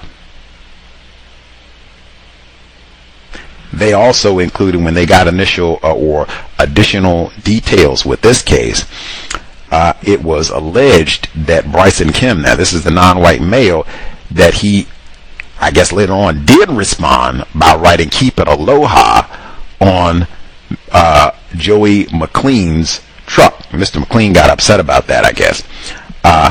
No responding. I said "Keep it aloha." No responds mean no responding. I don't have anything to say to this person. Like, nothing. No talking. No greeting. No. Now, personally, he said Mr. McLean was accused of staring him down at work. Now, that's one. Is that your, you don't have no work to do? Nothing. You don't have no reports. You don't have no phone calls to answer. No emails. You don't have nary a deadline. You don't even have an away day project to work on. You can just sit there and stare at me for 15 minutes. That should be a write-up right there. What are you doing? We checking your keyboard. What's all this gap in activity? What were you doing right here? Were you in the bathroom? You were mean mugging a coworker. That ain't management material right there. Ding. You ain't gonna get no bonus for the year. Ding. You ain't gonna get no promotion either. Ding. Like, you might even get a knock like, hey, you're supposed to be fitting in with it. Why are you mean mugging coworkers? And strangely, I think I've heard this one before. Like non-white people getting the stare down from race soldier employees in the workplace. This is one I've said too. Do you need something? Right? And not in a conference. What? Is there a problem? No. Just as calm as, hey Ted, did you need something? Oh, okay. I saw you. I didn't know if you were just admiring the view or what have you, just checking in to see if you needed something. Okay. And if they continue, I would ask again.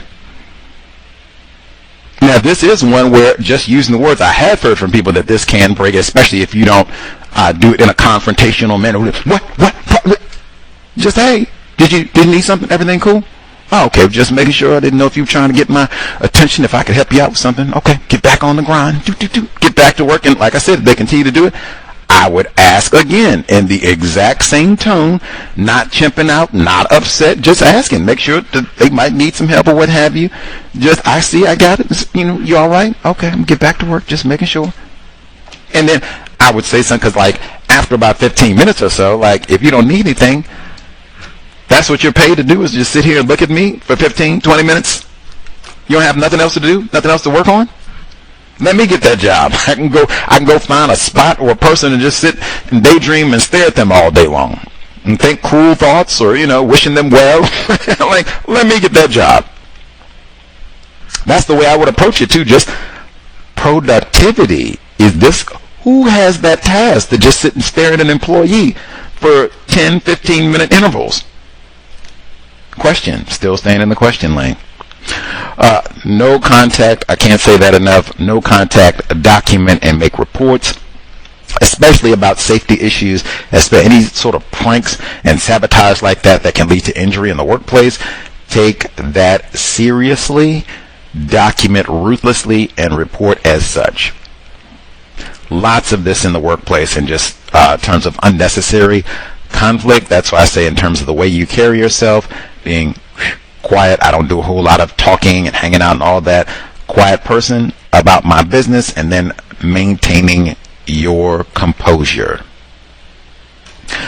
Let's see if folks have thoughts. If you have your own situation or suggestions to share, maintaining a safe work environment relative to the heat, relative to employee violence.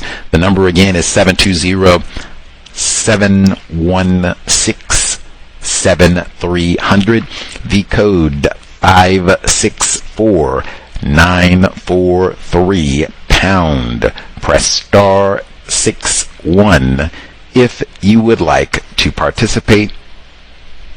Number again, 720-716-7300. The code 564-943 pound. Press star 61 if you would like to participate.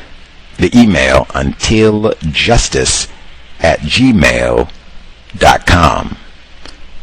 We do have a number of listeners who have their CDL. Now that I'm in my brain computer, Nick over the road, non-Clemson grad, I think tumbling dice. I think we have a number of listeners who have their CDL. When you went through your training, or just in the course of your daily work activities, did you all bump into lots of non-white people who were not born in this part of the world, so-called immigrants? Did you all bump into that, or do you bump into that in your work activities? Say, oh, okay, so there are a lot of non-white immigrants who got their CDL, who do the trucking. Is that part of your observation in your careers?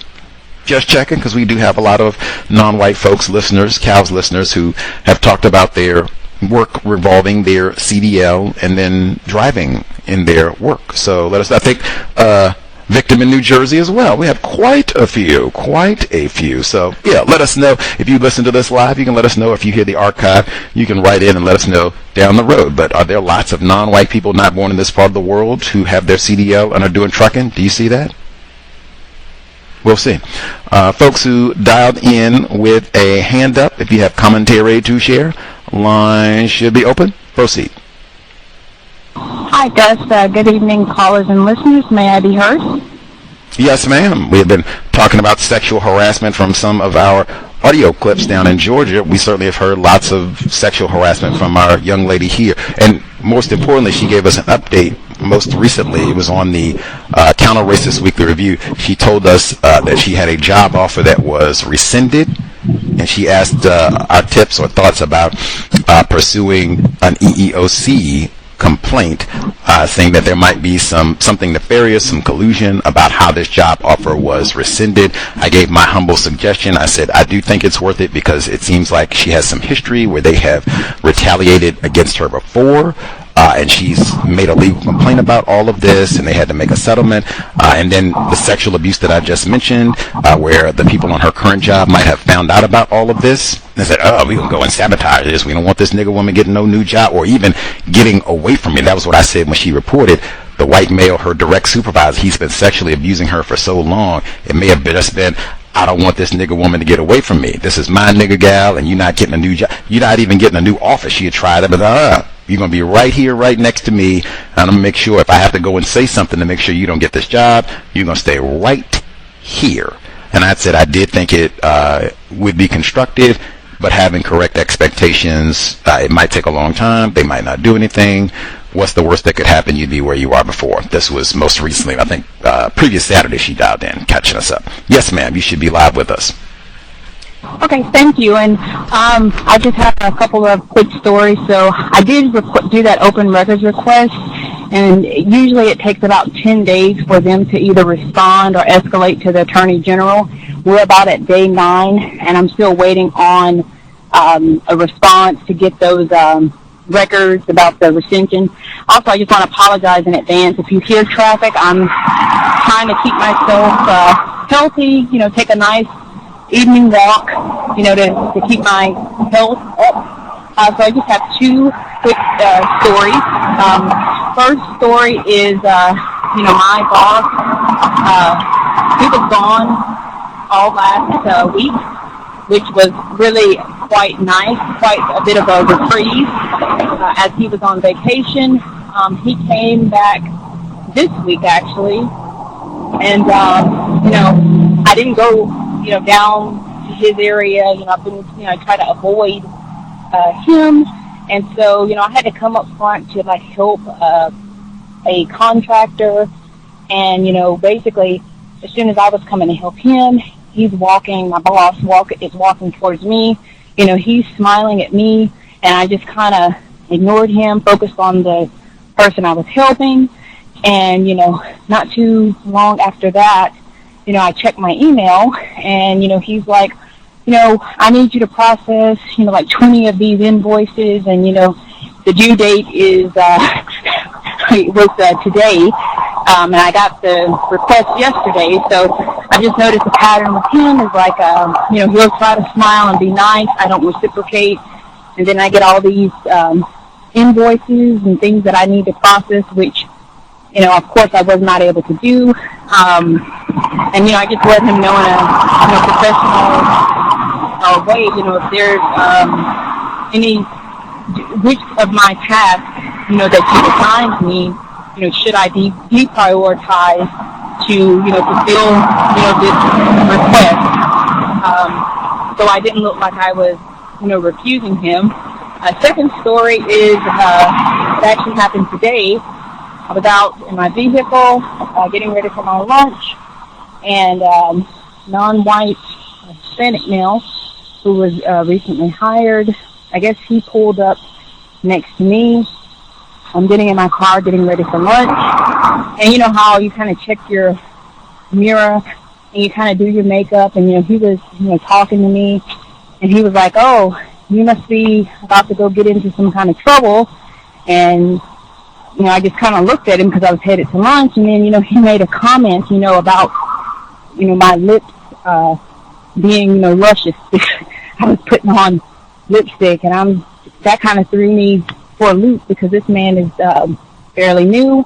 Final thing, I have some positive news. I have 2 interviews at 2 different plantations. So, things are looking up, and it's they're both government, but not in my not internal job. So that's all I have to say for today. I just wanted to kind of at least end it on a somewhat positive note. But I'll mute my line and thank you for listening. We'll be sending lots of well wishes and constructive energy for your 2 interviews, hoping that you'll get both of them so that you can pick. Hopefully you will quadruple your salary and days off and benefits and spend more time with your offspring, spoil them a little bit with all of your new income for both of these job offers that will be successful. With the non-white male, so-called Hispanic, new hire, I guess, who came out with all of the sexually inappropriate verbiage in the parking lot.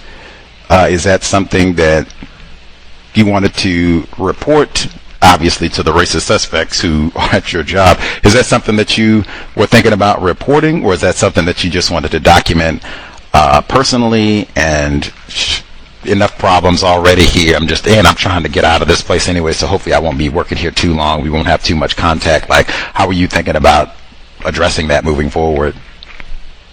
Gus, I am actually leaning towards the latter of just kind of documenting it, but knowing that, the system, it's fundamentally broken, and, I don't want to stress too much about it. I noticed this guy was a little weird because I had a non-white, a black male who is a friend of mine who I've known for many, many years.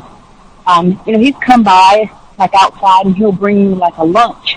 And, him and I were talking, and this Hispanic guy, the same one who made these comments, while we were talking, he was sitting there, waiting in his car and, watching us. And, then, once the conversation naturally came to an end, then all of a sudden, he drove off. So I have been leery about him, but this is the, first time he's made that comment. But, I'm just leaning towards just documenting it and hoping these new plantations that, I'm getting an offer with them and just putting all that behind me. Amen. I'm glad the traffic died down a little bit. I was concerned about that before. 'Cause I love going for a walk, especially if it's been stressful and all the sexual abuse and everything else that you've had to deal with. Like, kudos, because she didn't say, well, I went to happy hour and I'm going to get me a sip of this Mad Dog and try not to that. She didn't say that. So I'm going to go out here and get a walk. Bravo. And modeling for your offspring, attempted mommy, bravo, A+ across the board. But I was concerned, like, man, she is walking near all that traffic and smog and people drive reckless. Anyway, I'm glad the traffic died down, so maybe she got away from the road area a little bit. I totally understand in terms of just being overwhelmed already with all the racism that you already have had to deal with in the workplace, and just putting your energy into these new job opportunities, hoping that both of them will turn out successful and you could just pick the better one, and you can leave all this behind. Just in case, we are in a system of white supremacy racism, so preparing for that system in case white people are racist and things do not go as we would like, and you have to be there for any longer period of time.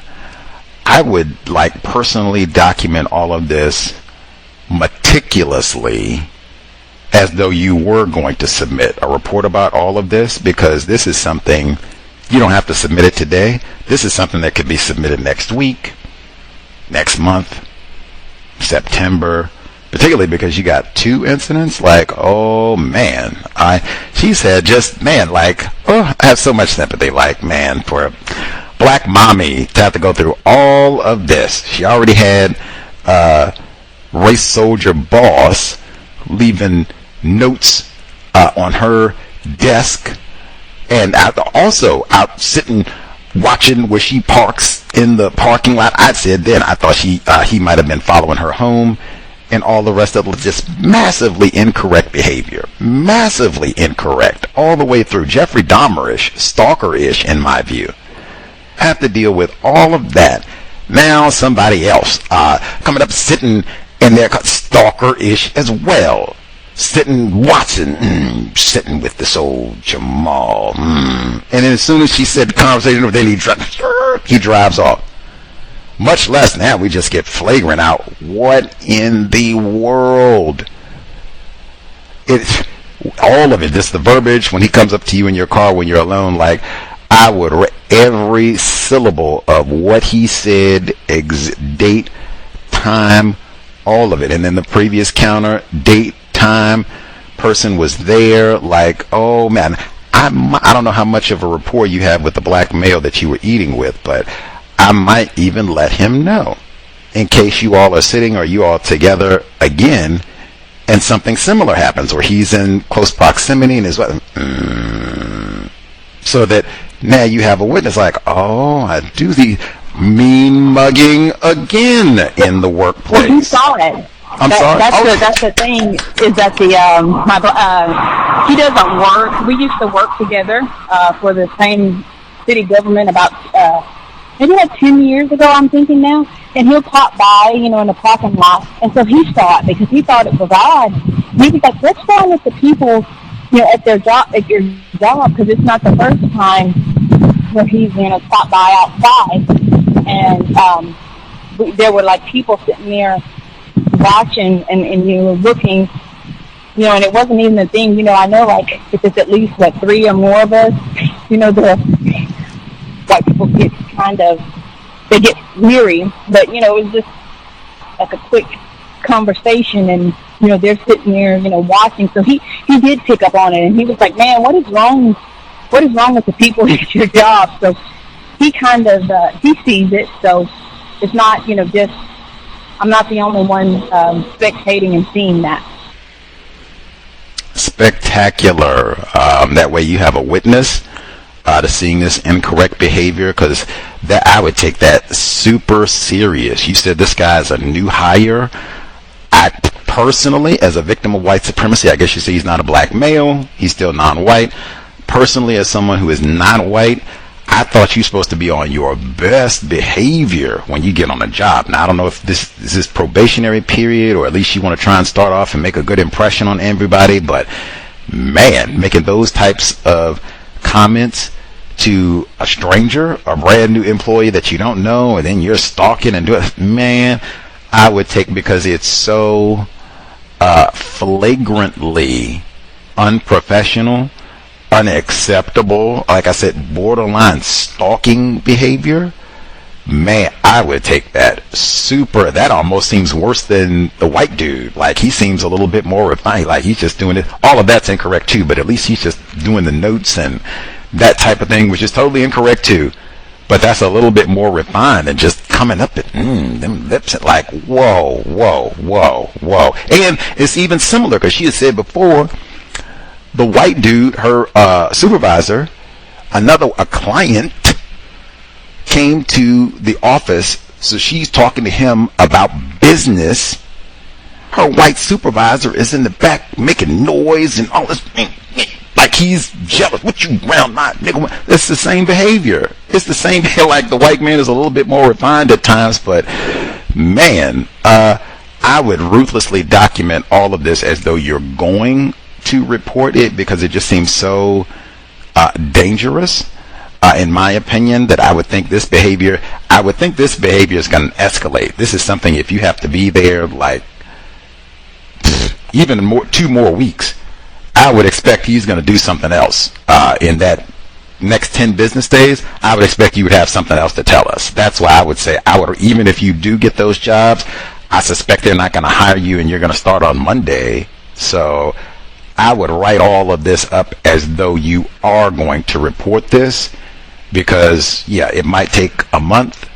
It might take a month and a half, maybe even a little longer to transition out of there with all of this and do your 2 weeks and blah, blah, blah, and all the rest of it. So if he's been this unprofessional and uncouth already, I would expect this conduct to continue. So I would be extremely alert about his presence. Same thing where you park, like try and make sure you park up front in a very safe location. Should still be light where you are right now. All the safety precautions, and tell that black dude that you that he's seen this. Let him know what happened today. Write it up in thorough detail. Just this super dangerous, like massive red flags. Gavin DeBecker, The Gift of Fear. Take it massively serious. I would even want, like, what is his name and information? Like, when I go, I would keep an eye out. Like, does he follow me to the next job or anywhere else? In town is the same thing I said before. People that you work with often, it's a lot easier for them to get access to your personal information. Oh, what's her address? Oh, okay. Keep tabs on what's her phone number? That sort of thing. So take it very serious. Write his name if you have his name and all the rest of it. Write all of that down. Hopefully you'll get that job and you can leave. I would want to remember, what is his name? What does he look like? Okay, if I see him again, bang, police call, all the rest of it, because that is so just dangerous. In my view, I would take that super serious for your safety. I'm so glad that black male saw it. And he said the same thing, like, what is going on? Like, that is really, like, creepy, dangerous. What is going on here? Ditto. And he just started to, like, woo, man. He's done this sort of thing before, I would suspect. He's talked to female employees and this sort of thing probably many times, I would think. Hopefully you'll get the job. Hopefully you will get the job. The other component I'll say too with the white boss, also sexual predator it seems, setting non-white people up for failure in the workplace. She said he'll come and all smiles and everything. And my nigga, wow. But then he comes with the email. Oh yeah, we don't need these 300 invoices by tomorrow. Yes. Any sort of, when they set those unreasonable deadlines, expectations, I would try it as soon as possible. Now, wait a minute. You didn't let me know this at the end of the day, and you need this by tomorrow. That's not even humanly possible. I mean, some of that just, they logically know it's not even possible to get this done in, I've given her 5 hours to get 300. That's not even possible. Like, to just point that out. I will work on this diligently to complete this as soon as possible and to get as many done before the deadline tomorrow. But obviously this is something that cannot be humanly completed in the amount of time that you've given. Come on, like, try to make that clear as early as possible, because this is the same thing, like I said with the training before, where they will deny us training or give us really inadequate training that might even harm our safety.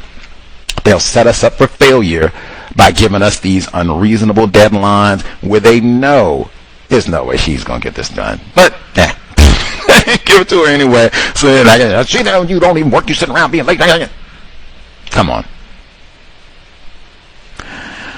Let's see, but we will be sending constructive energy, well wishes for the new jobs. Hopefully you'll get them. You can get the heck out of there and stay as safe as possible in your transition. And kudos again for taking a walk. It's so easy for us to get those non-constructive ways of dealing with all of this stress. Like I said, I'm going to go to happy hour, I'm going to get the mad dog, get the corn liquor or something. I'll go and yell at the dog, yell at the offspring.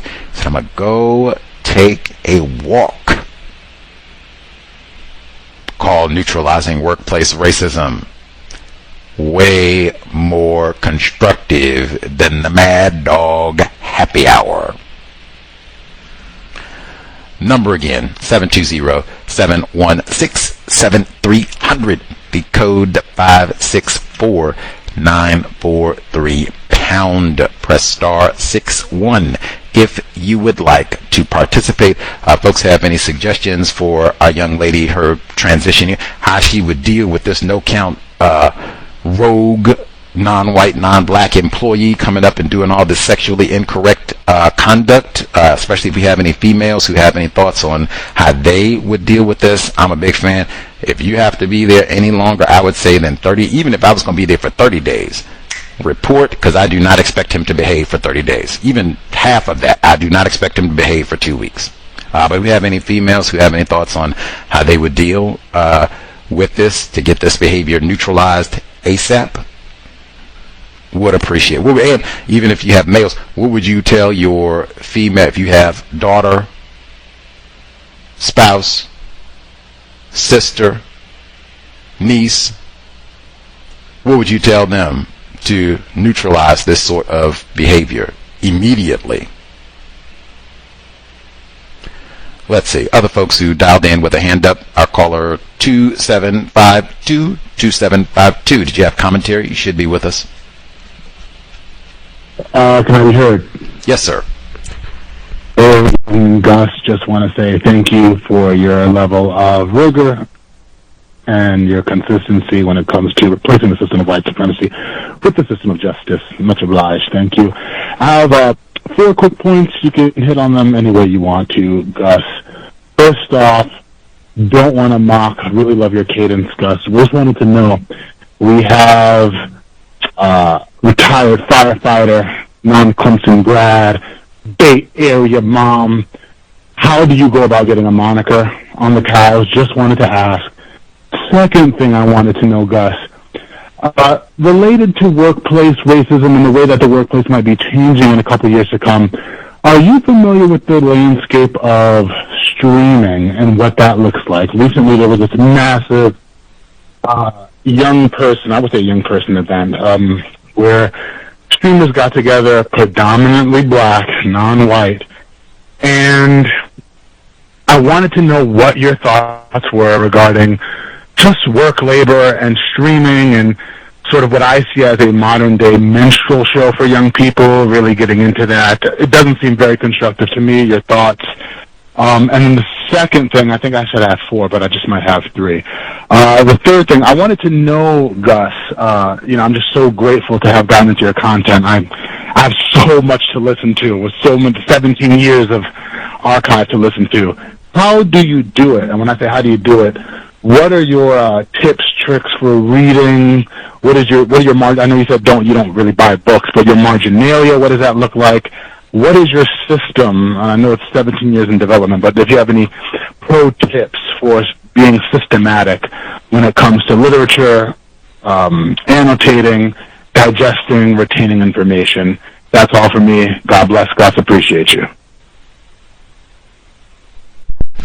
Much obliged. I guess for a handle moniker, I have picked some of these for some of the folks who call in on a regular basis or time to time, whatever it is.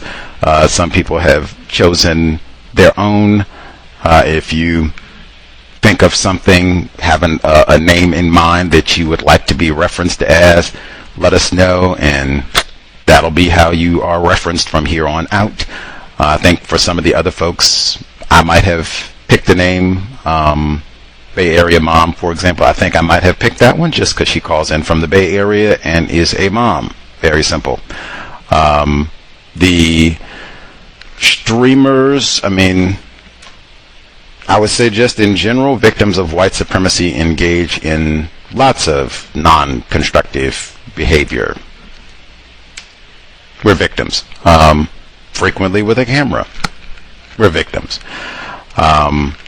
Lots of people are doing streaming content. Lots of folks like watching screens. Hey, hopefully, eventually, we'll get around to being more constructive with all of that. For some folks, they can make that a lucrative career, even if they are being not. Hey, racists have rewarded us with giving lots of non-white people careers for being non-constructive in front of a camera. So this would just continue a long tradition. As you said, like I said, hopefully some of us can try and take some of that content and be a little bit more constructive, replace white supremacy with justice, but this would just be the next step in a long tradition of white people taking advantage and showcasing non-white people being non-constructive. Try not to see that it's you. I guess tips for retaining info for the workplace, what I just said to the young lady, like ruthlessly document, try not to rely on, particularly for fine details, like nobody's memory is that great, especially the longer you stay here. It just, at minimum, there's more information to remember the longer you stay here, and especially if it's fine detail and you're not going back to revisited things. That's why I said, like, all the details the young lady just told us about, like, oh man, this has happened twice, and we were just having lunch, and this dude is coming out and spying on us and all the rest of it, and then he comes up again, I'm in the parking lot, and I'm putting up, and he's talking about your luscious lips and all of that fine detail, the exact time and what I was doing and all this, might be lost if you come back a year from now, even 2 months from now. Might be, especially if you've had a really stressful, month. And that happens frequently for victims of white supremacy. So, especially for the workplace, write it down. Do not just depend on your memory, and try to have as much detail as possible. I found this can be helpful. Most of us, we have our phone like glued to our palm anyway. Hey, put a little folder on your phone. This is for the workplace. That way you can just, bam, quick, whip it out, and we are texting all day long. You can take 5 minutes on the job. Most of it, you could go to the bathroom for most jobs. You could take 5 minutes in the past. You got people that can stare you down for 15 minutes on the job. You can take 5 minutes, go to the restroom, get a stall, or some jobs, they even have a little private one-person restroom. Great. You can just go in the restroom, period. Sit on the sink or what have you, and take 5 minutes, pull out your phone, boop, boop, boop, boop, boop, write down whatever you need to, date, time, all of that. That way, that information is saved, that you don't have to rely on having a photographic memory. Oh, okay, I can just refer to my notes and I'll have it on. The notes will, oh yeah, I remember, like, boom, boom, boom, in the exact time. I would have forgot that I was sitting out there in the car, boom, boom, boom, and he came up saying all of that. Yep, that's right, and luscious lip. Yep, That's one for the job in terms of retaining information. I guess in terms of specifically for reading, I can address some of those on the Neutralizing or the Catherine Massey Book Club on Friday. We'll chat it up and give some of those thoughts. 8 p.m. Eastern, 5 p.m. Pacific. Can't wait. Apply that to Robert and Mabel Williams' memoir, which has been extraordinary thus far. Look, and we've only had 2 sessions, so we've not got very far at all. It has been extraordinary. Dare I even say some workplace racism there as well. But I'll give out some tips there in terms. I've talked about this before in terms of different tips, suggestions for reading. He said the archives plentiful for sure. We've had our book club for 14 years, so we have offered a tip or two on reading and maximizing your reading experience for the workplace. I would say, hey, when I've said repeatedly, the big read is read your policy and procedure manual, so you will at least know these are what the expectations for the workplace are supposed to be. Read that sucker in advance as early as possible. That way, if something happens in the workplace, this is not I'm reading this the first time under duress. I'm just returning to, I'm just jogging my memory about something that I've already read, highlighted, got all my questions answered in advance, so I know this sucker. I'm just going back to refer, like, oh, they're not following policy and procedure. Oh, that's why I already know. All this luscious lips and such, that's on page 46. You're not even supposed to be talking like that. That'll be a part of my write-up. That would be one for the workplace for sure. Read the policy and procedure as it may be ideally before you take the job. That way you can ask questions about the policy and procedure in the interview process. You know from A to Z what the expectations of the company you are signing up for are supposed to be, allegedly, and then you can see if they, are true to that once you get on the job. That would be 2, and then, like I said, we'll give out some more for the tips, Catherine Massey Book Club for reading, but that is in the archives. Gusty has done that already. Much obliged, good sir. Hopefully that answers your 3 questions. Other folks, if you have commentary to share. The number again, 720-716-7300. The code 564943 pound. Press star 61 if you would like to participate. I will say again before we get to the emails, email untiljustice@gmail.com. Before we get to the emails, in terms of your employee or coworkers being armed, black people, white people, males, females, that might be one I would be specifically looking in the handbook, and if it's not there, I would have to ask, are coworkers, employees allowed to be armed on their shift? If they got the paperwork, concealed carry and all that, can they be armed while they're on the clock? Just want to know that. Like I said, that would have a massive impact on my conduct. And you talk about not responding and composure. Be real quiet about everything. Really. No, I don't want to talk about no Super Bowl. I don't want to talk about no FIFA. They were acting a fool and showing bad sportsmanship at the soccer tournament. You think I'm going to turn up and tease somebody because their team lost and didn't make it whatever in the workplace, and they didn't bet some money on all this and they're armed? Or who they think going to win the midterms or Obama? None of that. None of that. Shh. And if they can they have firearms in their vehicle? Like if it's not on their person, can they have the firearm in the vehicle? Ask about that one. See what they say. Look in the parking lot. Oh man, he got the rifle on it, because in some regions, hey, they got the rifle on the truck. We going hunting right after work.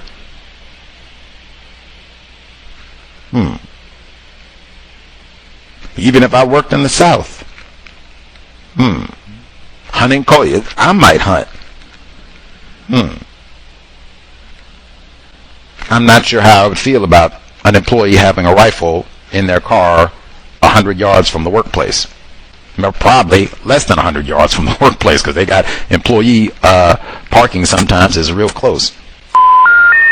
Crazy. Something happened with my audio. Wouldn't be right. Didn't have some sort of tech issue, but my audio just went out strangely all of a sudden, but got it back. Should be in there. Thank you for your patience for the delay. Any hoodles. I'll get in a quick email and then see if other folks have a thought to share. They had that sudden disruption kind of dislodged me. I was talking about the firearm in the workplace and how I would have a lot less to say once I figure out if an employee can have a firearm on the premises, in their vehicle, whatever. And it might not even be a firearm. They've had with other types of weapons in the workplace. I think retired firefighters said they had blow darts at the fire department. Like, come on, man.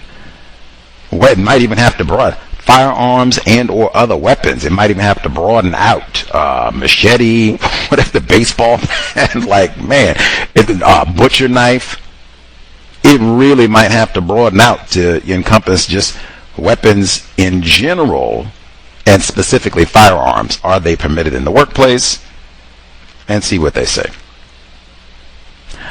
Let's see.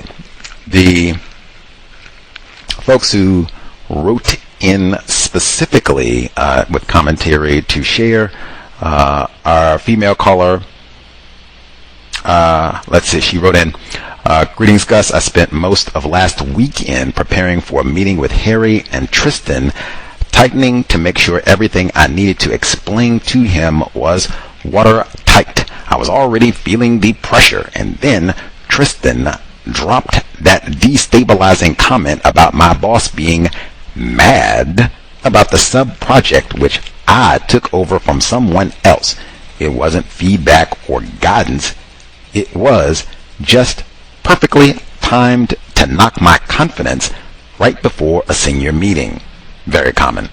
And if it did knock me, it made it harder to focus. It made me second guess work, very common, I knew was solid. That's why I ended up working through the weekend, not because the work demanded it, but because he made me feel like I needed to over-prepare to protect myself. My appraisal meeting was right before the meeting with Harry, but it was different from the norm. Normally, these meetings are reflective. We're asked what went well, what we're proud of, what we want to develop, what we want to focus on next. It's meant to be a conversation, not a direction. But this one wasn't like that. Tristan didn't ask me any of those questions. Instead, he directed the conversation and framed the period between my last appraisal and this one as if I'd been drifting or underperforming. He used my shift away from managing the project with right-wing Ashley and Amina as a way to destabilize me, but also to draw a false line under that period. In other words, a lack of focus is not about that mistreatment. He asked, "Do you need additional resources?" This was cleverly done to stop me from making a reasonable request. I said yes, because the program is complex, cross-government, and expanding. And immediately he contradicted himself.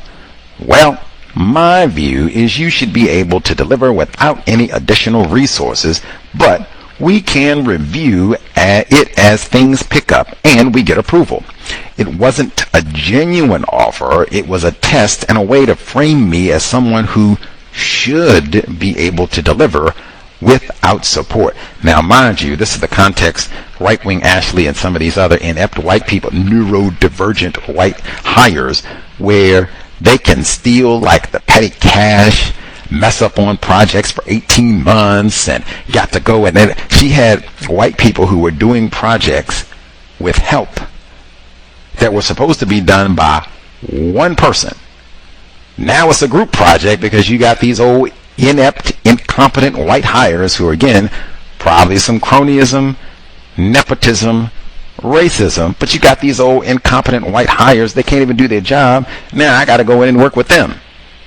They get extra help to be incompetent. I'm doing more complex tasks. And, you can't get on. You got to. Everybody got to hold their own weight around here. Like what happened to Fred? Fred was the white dude who messed over the project for 18 months, and then they dumped it on her like, "Oh yeah, you've been messing over this. You ain't even finished it." Like, wait a minute, what happened to Fred? Don't blame Fred. Let's see. She continues. Then he went further. He recommended that I look for another role, internally or externally. He said it casually as if it were the normal career development advice managers are expected to have during appraisal. It wasn't. It was distancing, it was inappropriate, and it was part of the same narrative and retaliation. He also suggested I shadow another colleague. Again, not as development, but as a way of implying I needed direction or modeling from a white person, probably. And then, tellingly, he didn't include that suggestion in his written appraisal because he knew it would look on paper.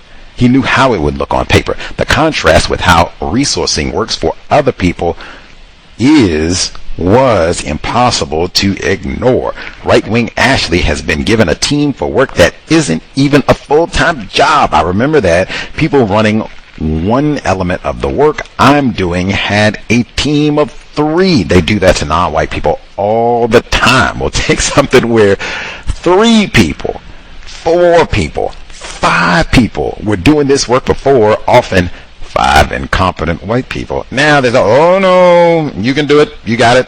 Look here, Lakeisha, you got it. I don't want to hear no lip now. Just get in there. We had 5 people on this before, but you got it. I know you can do it. Like, wait a minute, y'all can I get one person? Pull your own weight. Gotta pull your own right here. Let's see. Meanwhile, plus volunteers. Oh, and they get volunteers too. Now, that part I didn't know. I know because I was one of those volunteers. Meanwhile, I've been delivering the entire program alone.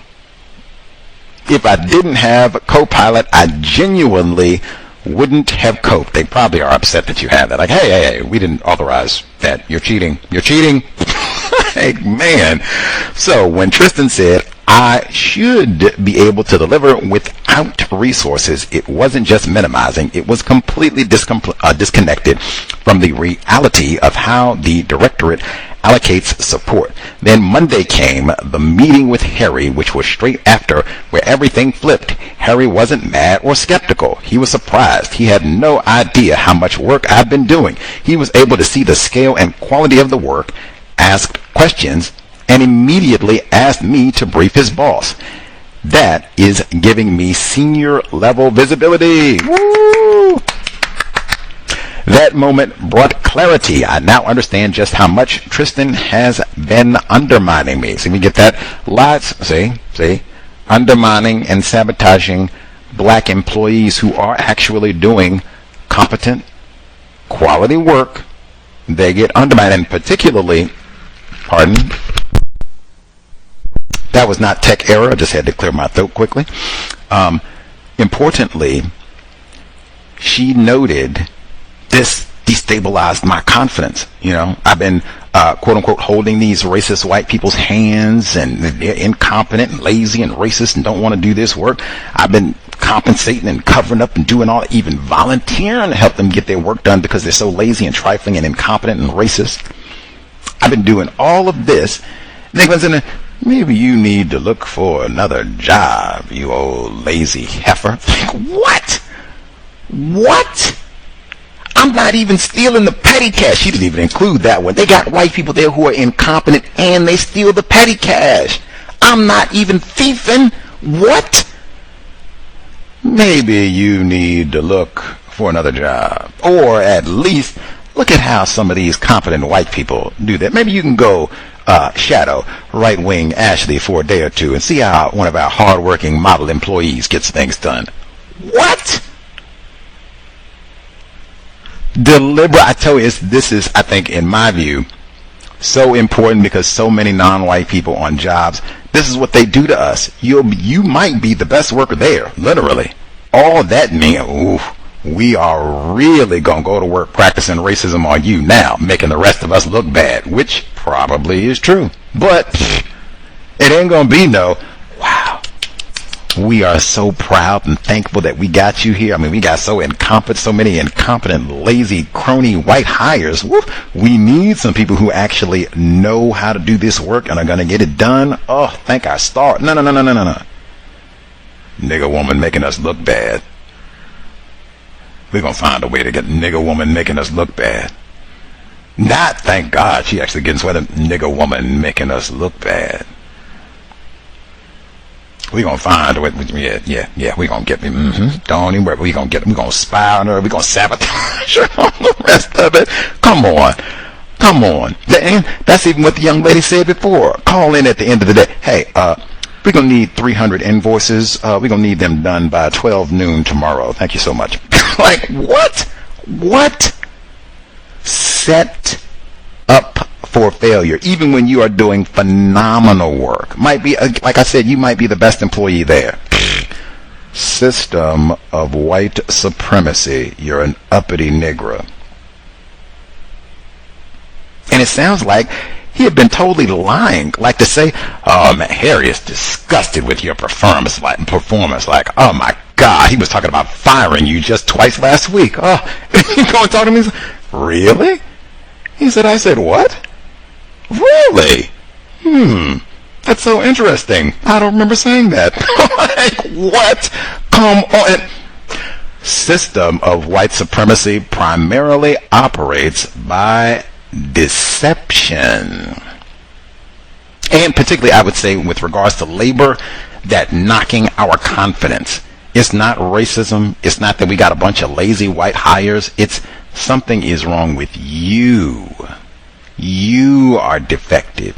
You are not smart. You don't know how to do this job. In fact, you shouldn't even have been hired. Why aren't you looking for another job?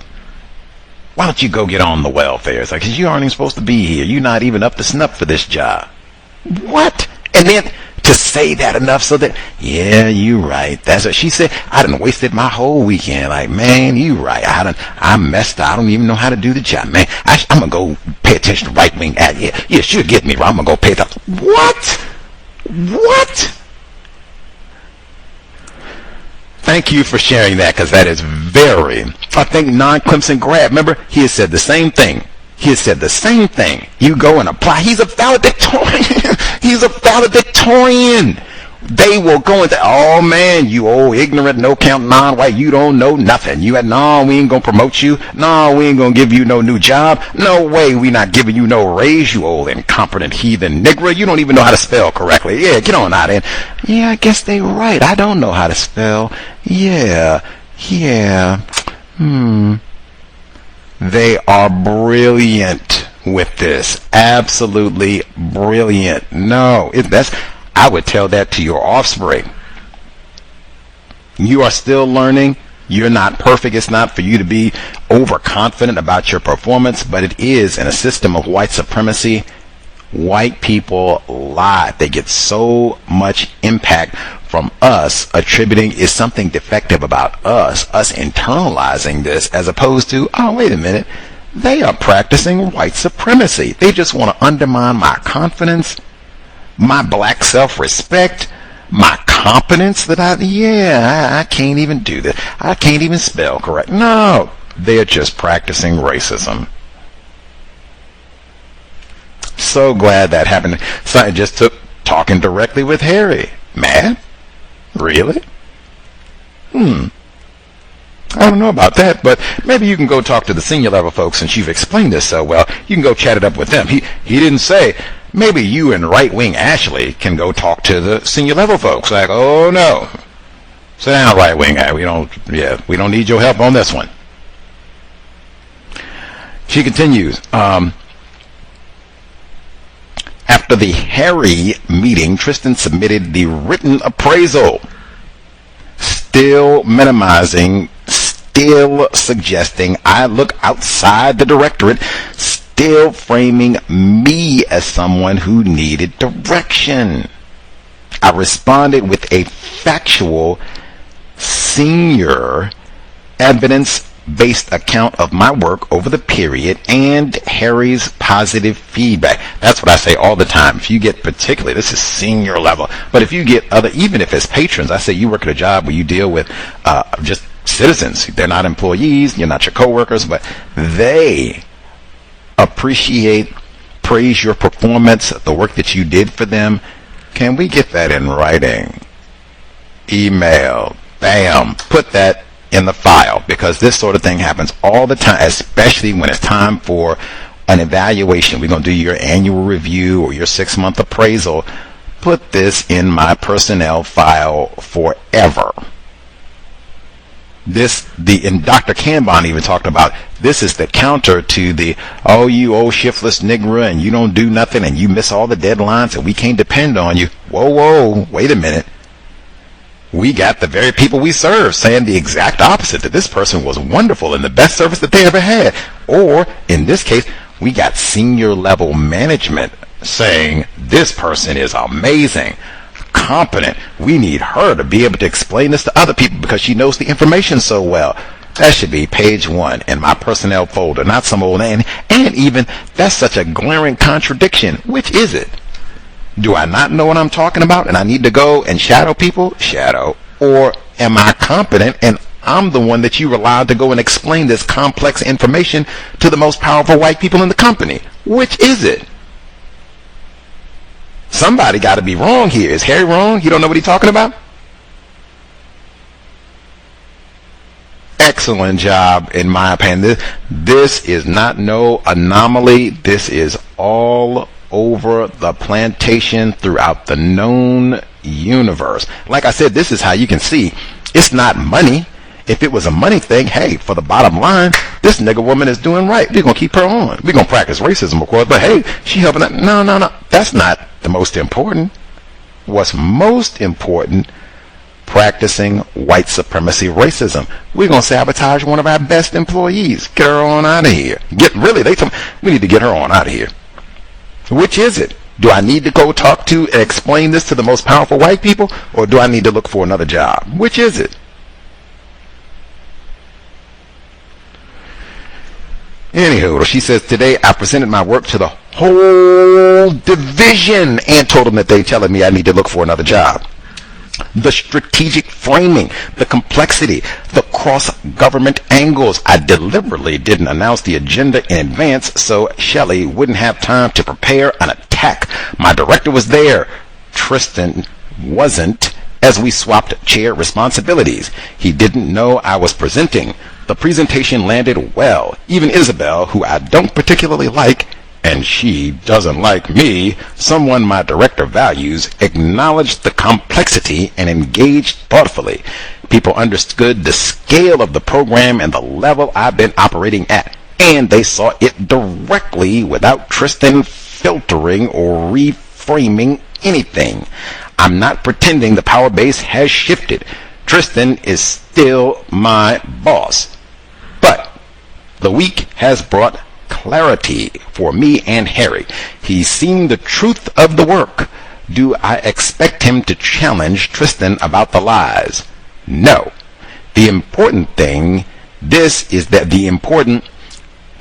that he understands exactly where I stand with Tristan.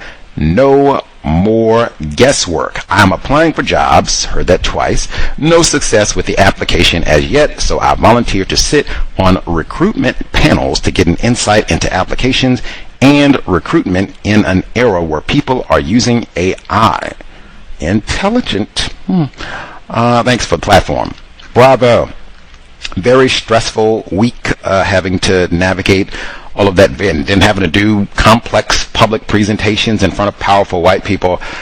Very stressful week. Maybe you can get a day off or so you can decompress a little bit from all of that and kind of take a deep breath, get a little extra rest, do some self-care pampering maybe, kind of reappraise everything that happened there, and then you can move forward with, applications, maybe getting a better job with a quadrupled salary, or navigating through the rest of this as best you can. But wow, that is so unnecessarily stressful. Like, dang, it can't even just be in the appraisal. Like, wow, you've been working hard, doing great work. Any areas where you think you need improvement? Anything we can help out on? Okay, we'll see you in 6 months. They could have just done that. Kept it neutral, as they say. They don't have to give you boatloads of praise and a raise and all the rest of it. They could have just been real. You've been okay. Next, we'll catch you at the next review, moving forward. But no. You need to look for another job. How inspiring. The email again, untiljustice@gmail.com. This, another example which should inspire victims of racism. The young lady who wrote this one, great illustration of composure in the workplace. When you get these sort of appraisals, maintaining composure. She didn't start yelling and cursing. Evidence. She refuted with evidence and asking questions. That is the best way to proceed, and going back to compare what was verbally stated during the appraisal and then what's actually in the written report of the appraisal to see if they match. We've talked about that before too, where sometimes there will be significant incongruence. That sort of thing that should be pointed out too. Email again, untiljustice@gmail.com. The number 720-716-7300. The code 564943 pound. Press star 61 if you would like to participate. Let's see. Make sure I get as well. If we do, I said before, very serious. If we have young ladies, because I said my view, you are anybody really, but especially if you're a female and you're getting subjected to any sort of sexual abuse, like what we heard from our young lady who called in first, report, nip that in the bud like ASAP. If we have any young ladies, or like I said, if we have males, if you have a code, what you would tell, you have a daughter who was going through that, your care mate, wife was going through that, mom still working and going through that, what would your counter-racist suggestion be to get that behavior stopped? You've got a non-white, non-black male who's making lewd sexual comments to a female person in your attempted family, and there's a pattern of this behavior where it seems like they're kind of stalking them out on the job and keeping an eye on them, surveillance, like they're watching them eating lunch and what are you doing, who are you talking to type thing. And this is a new hire behaving this manner, like coming up to them in the parking lot, tasty thing. What would you want your daughter, sister, care mate, how would you want them to respond to that, to get that misconduct stopped immediately? Folks have a thought, let us know. Let's see, other folks who dialed in with a hand up, line should be open. Bay Area mom, aforementioned, should be with us. Can I be heard? Yes, ma'am. Okay, thank you. Greetings to you and everyone participating. Let's see, if I was in that situation, or my child, or if I have been, I don't think so. I can't recall anyone ever talking to me in that kind of fashion in a workplace setting that I can think of. I'm sure in my time, in my younger years, because we were a little lewd in that time, but just me personally, I don't like that kind of talk, so ever, anywhere in my life. So I'm going to automatically state that you can't speak to me like that. You already can't touch me, and you can't speak to me like that. And if it persists, or if I had a child that was enduring this kind of behavior, I would tell them to inform whomever is doing this that you don't like that, and they can't talk to you like that. You don't appreciate that. You don't like that, and you don't want that. And if it continues, I will let this person know, if you don't stop, I'll report you to HR. And then thereafter, that's when I would have to do that, because I've already given you the warning to let you know, if you don't stop doing this, I'm going to report you. And then after that, you want me to report you because you're not stopping, and then that's it.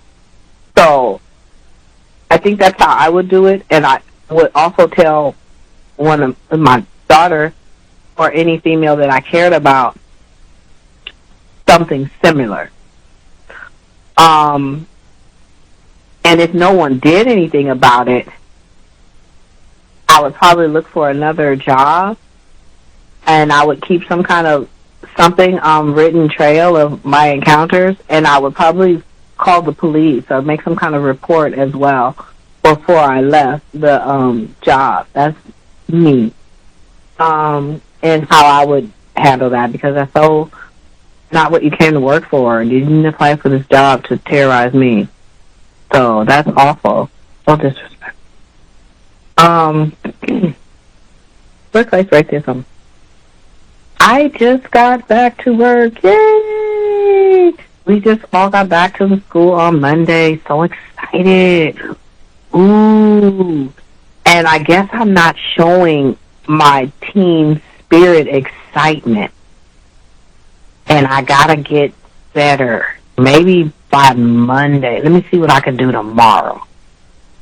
Tomorrow's Friday. Let me see how I could do this. Now, I'm not being a fuddy-duddy. I'm not being antisocial. I will participate in all the activities that we're forced to do. I do I do everything. I do everything I'm told. Today I didn't even leave campus for lunch and didn't even eat. Oh, I did walk to the local liquor store, but it was nothing. I walked with a coworker.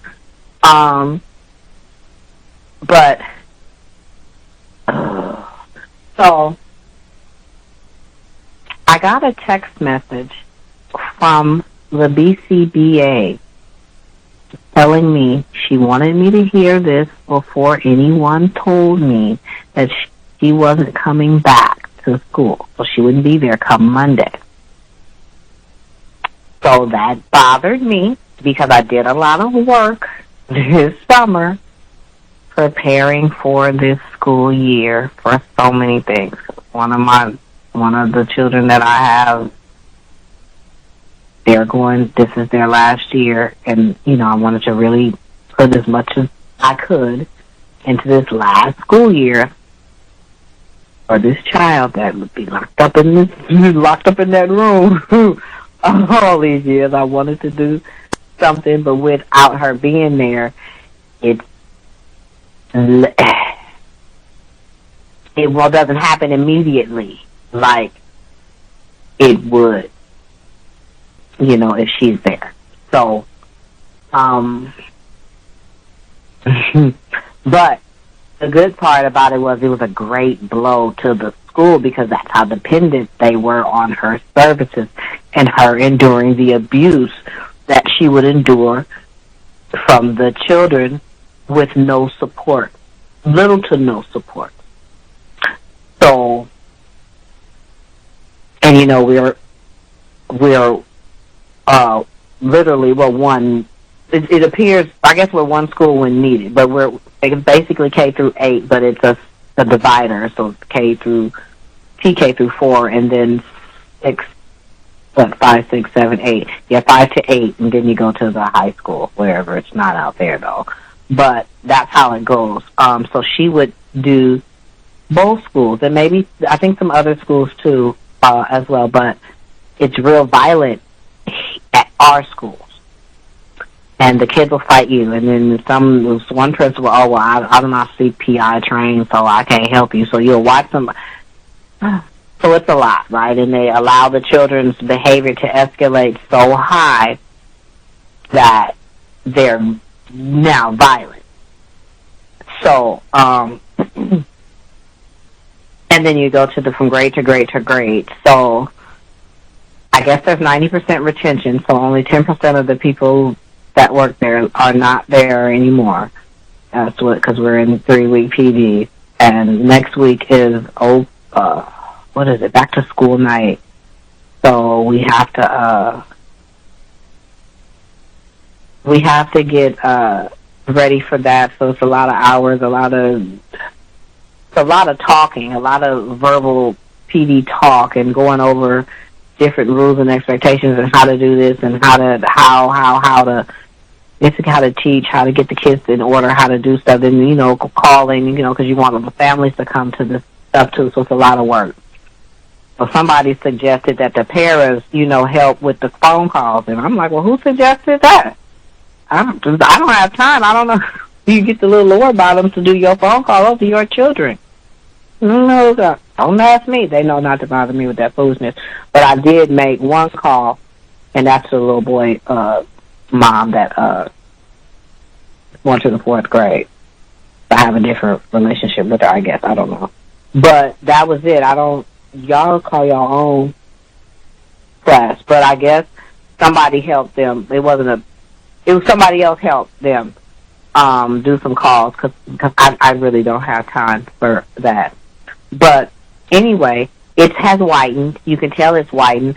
So when I first started working there, it was very vibrant, very like music, nice, energetic music. It wasn't like it is now. Now there's no music, and if you did, we'll play some nice instrumental music. They're killing us. So it's very boring in there. Very long. They're over instilling information. We're on our second year of being open for 5 years as a charter school, because that was our renewal.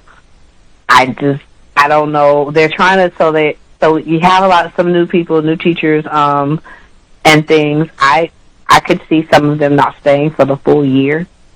The young man that was in the room, inside of the other room, he's moved out of that room. They moved a mental health clinician in that room.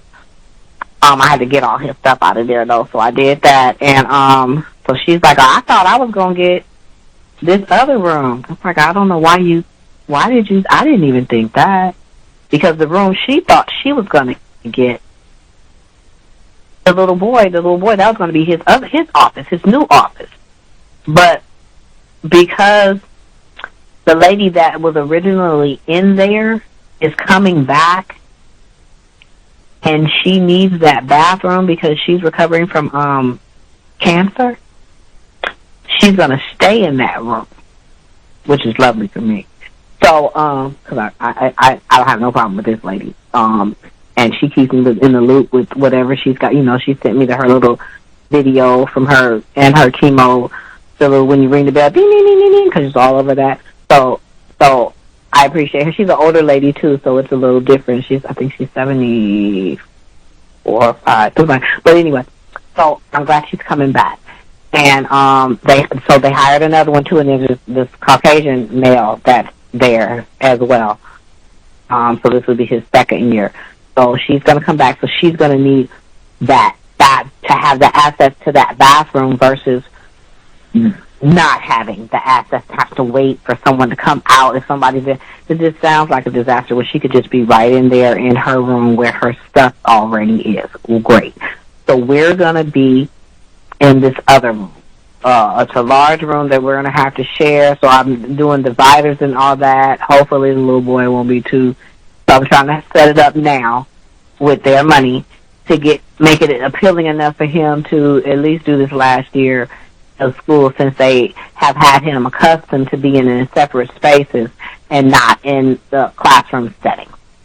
And then to force him now, I don't know but it's different now since there's no BCBA there that cares about the children or the ones that I deal with. So it's going to be a long remaining of the month. It's getting very white and dreary. The gentleman, I don't know if you remember me talking about this young lady that worked there a year before, and she was trying to date the music guy, or she liked the guy, the music teacher. So, he's lost his music gig. He's now I don't know what they're going to have, probably just a school floater, it seems like, but maybe he'll help in another class since some teachers are on maternity leave. But he lost his, so there's no longer that class isn't even offered anymore. There is no music in the school, so that was removed and replaced with theater. And he's going to do some other stuff, help do other stuff in another class, I guess, somewhere. We'll see, because I don't know. He doesn't even know. They don't even know. They know what they want him to do. We'll see.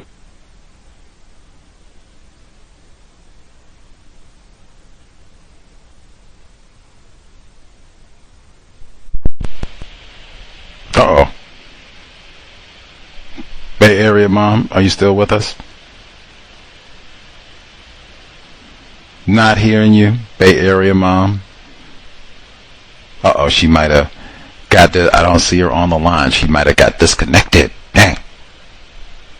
We'll see if she dials back in. We had our tech problems to navigate. She might have tech problems too. Maybe she got dropped from dialing in, but we'll see. I'll give a second, see if she dials back. Number again, 720-716-7300. The code 564-943 pound. Press star 61 if you would like to participate. See, we'll give her a second or two. I think we lost her right with the removal of music from the schools, and the music instructor, privileged black male, used to run the program and not be in there anymore. Now we have no more music in the schools. While I give a second to see if she can rejoin us. I don't know if her battery died or what, but while we give a second to see if she rejoins, the recommendations that she gave about if she was subject to sexual abuse herself, or she was telling her daughter or someone else, she said, get that stopped. She said, I would report. If it continued, I would contact the police. If they don't do anything about it, I might have to get another job. And even then, she said, right, what is his name? As much identifying information. If it continues, police report about all of this. I would take that really serious.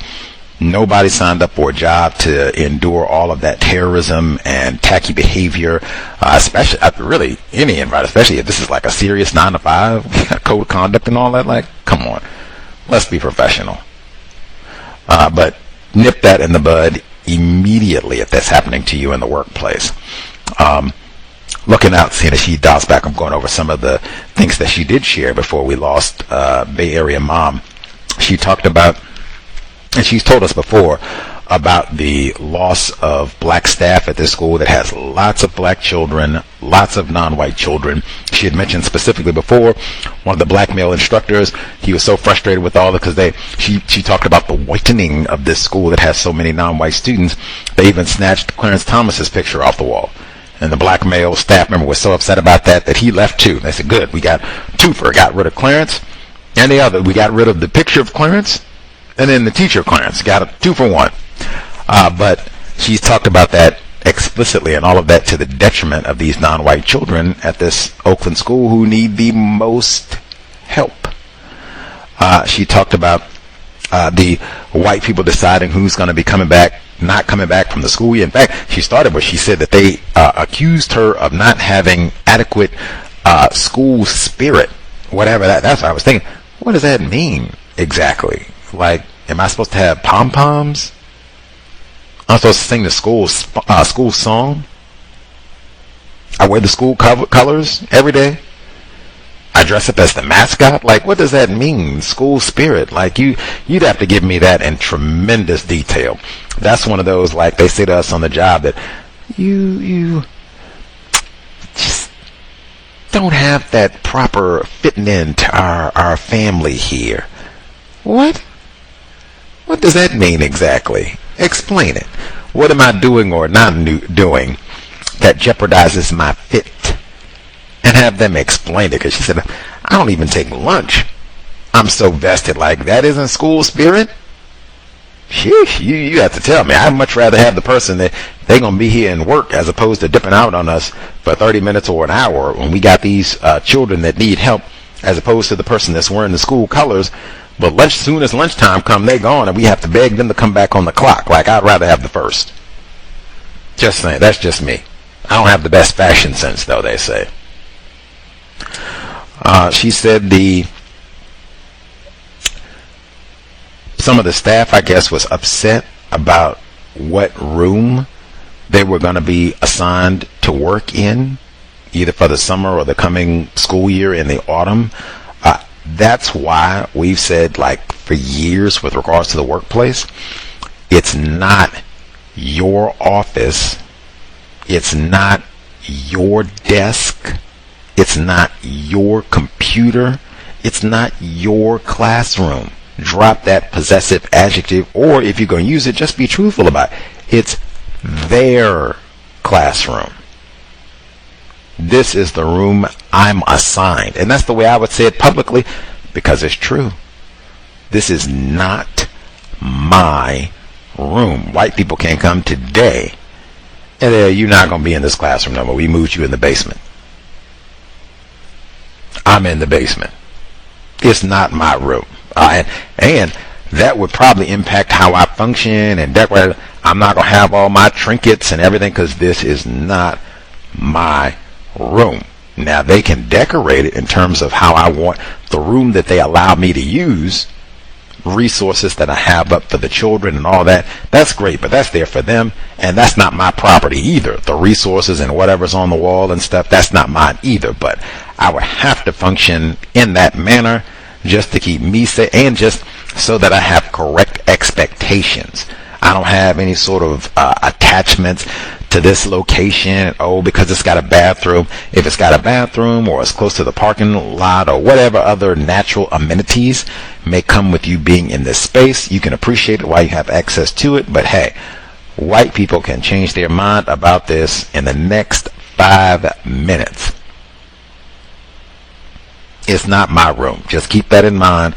I'm assigned to work here for the time being. That helps keep things straight in your mind about placement so that you don't get frustrated about things. And even the school spirit, she said, hey man, I don't even leave. I come on my shift and I'm not out taking breaks, and I got to go home for an hour and recharge and do all the rest of it. She said, the only break I took, I walked with a staff member down to the liquor store on the corner. I thought she had told us before, the liquor store is so close, that's kind of part of the school campus. Sad though it may be, but hey, that's the Negro part of town for the Bay Area. She had said that before, like the folks can go over and get their Black and Mild and the Mad Dog and all that. That's not even really leaving the campus. How many of you all got a school, particularly a school where it's predominantly white population, there is a liquor store walking distance from the school?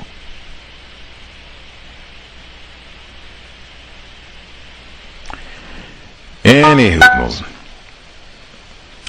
the report about the, make sure I remember, the report about the music. Oh, she said that too. She had told, I do remember, she asked the question. I don't know if you remember the music teacher. He was in charge, and the young lady was flirting with him or whatever, and they called it.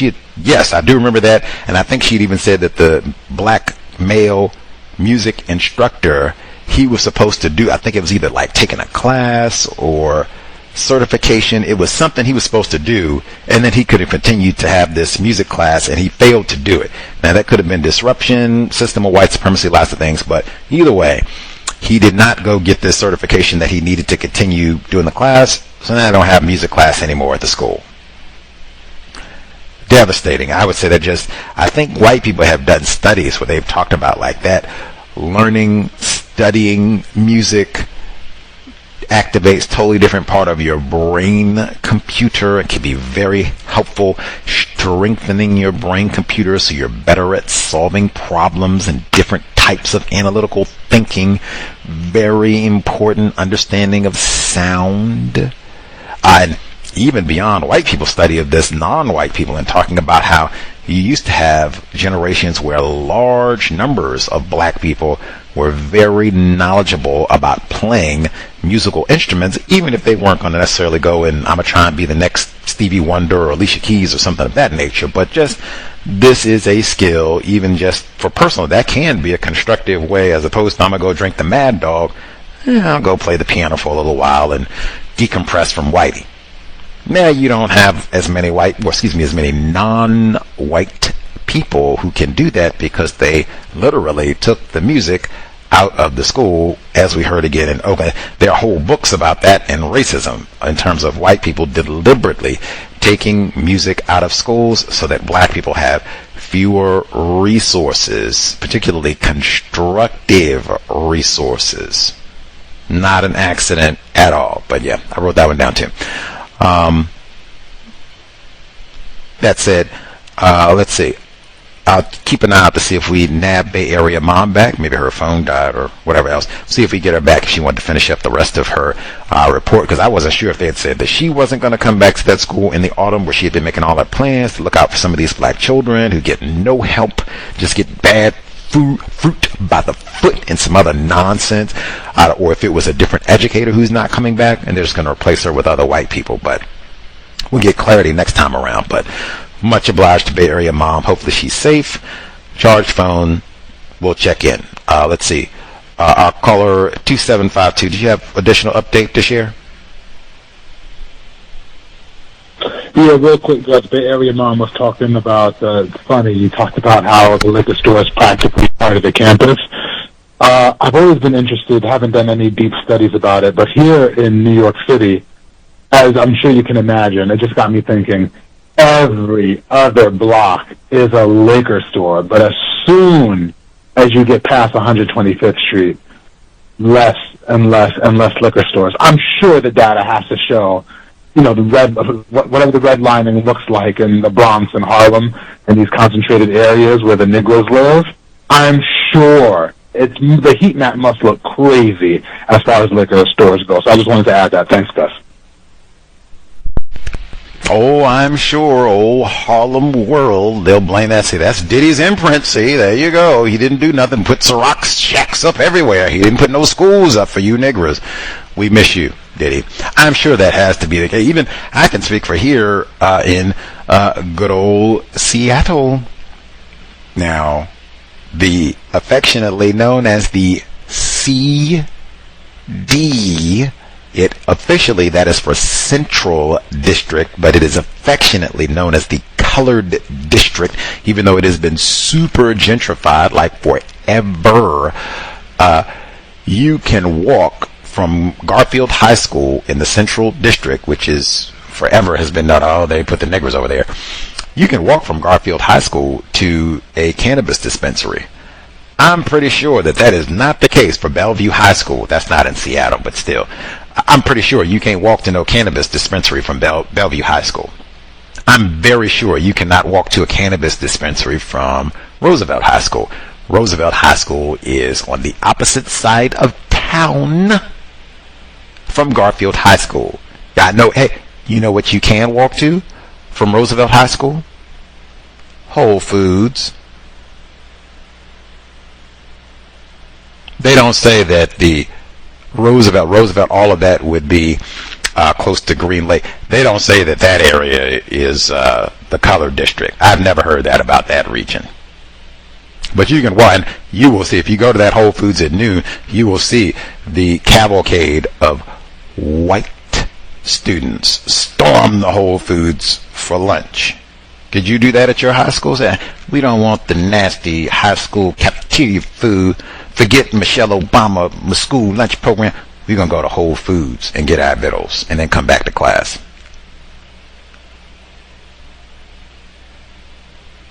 You're at Garfield, Colored District. You can walk to the dispensary for lunch and walk back.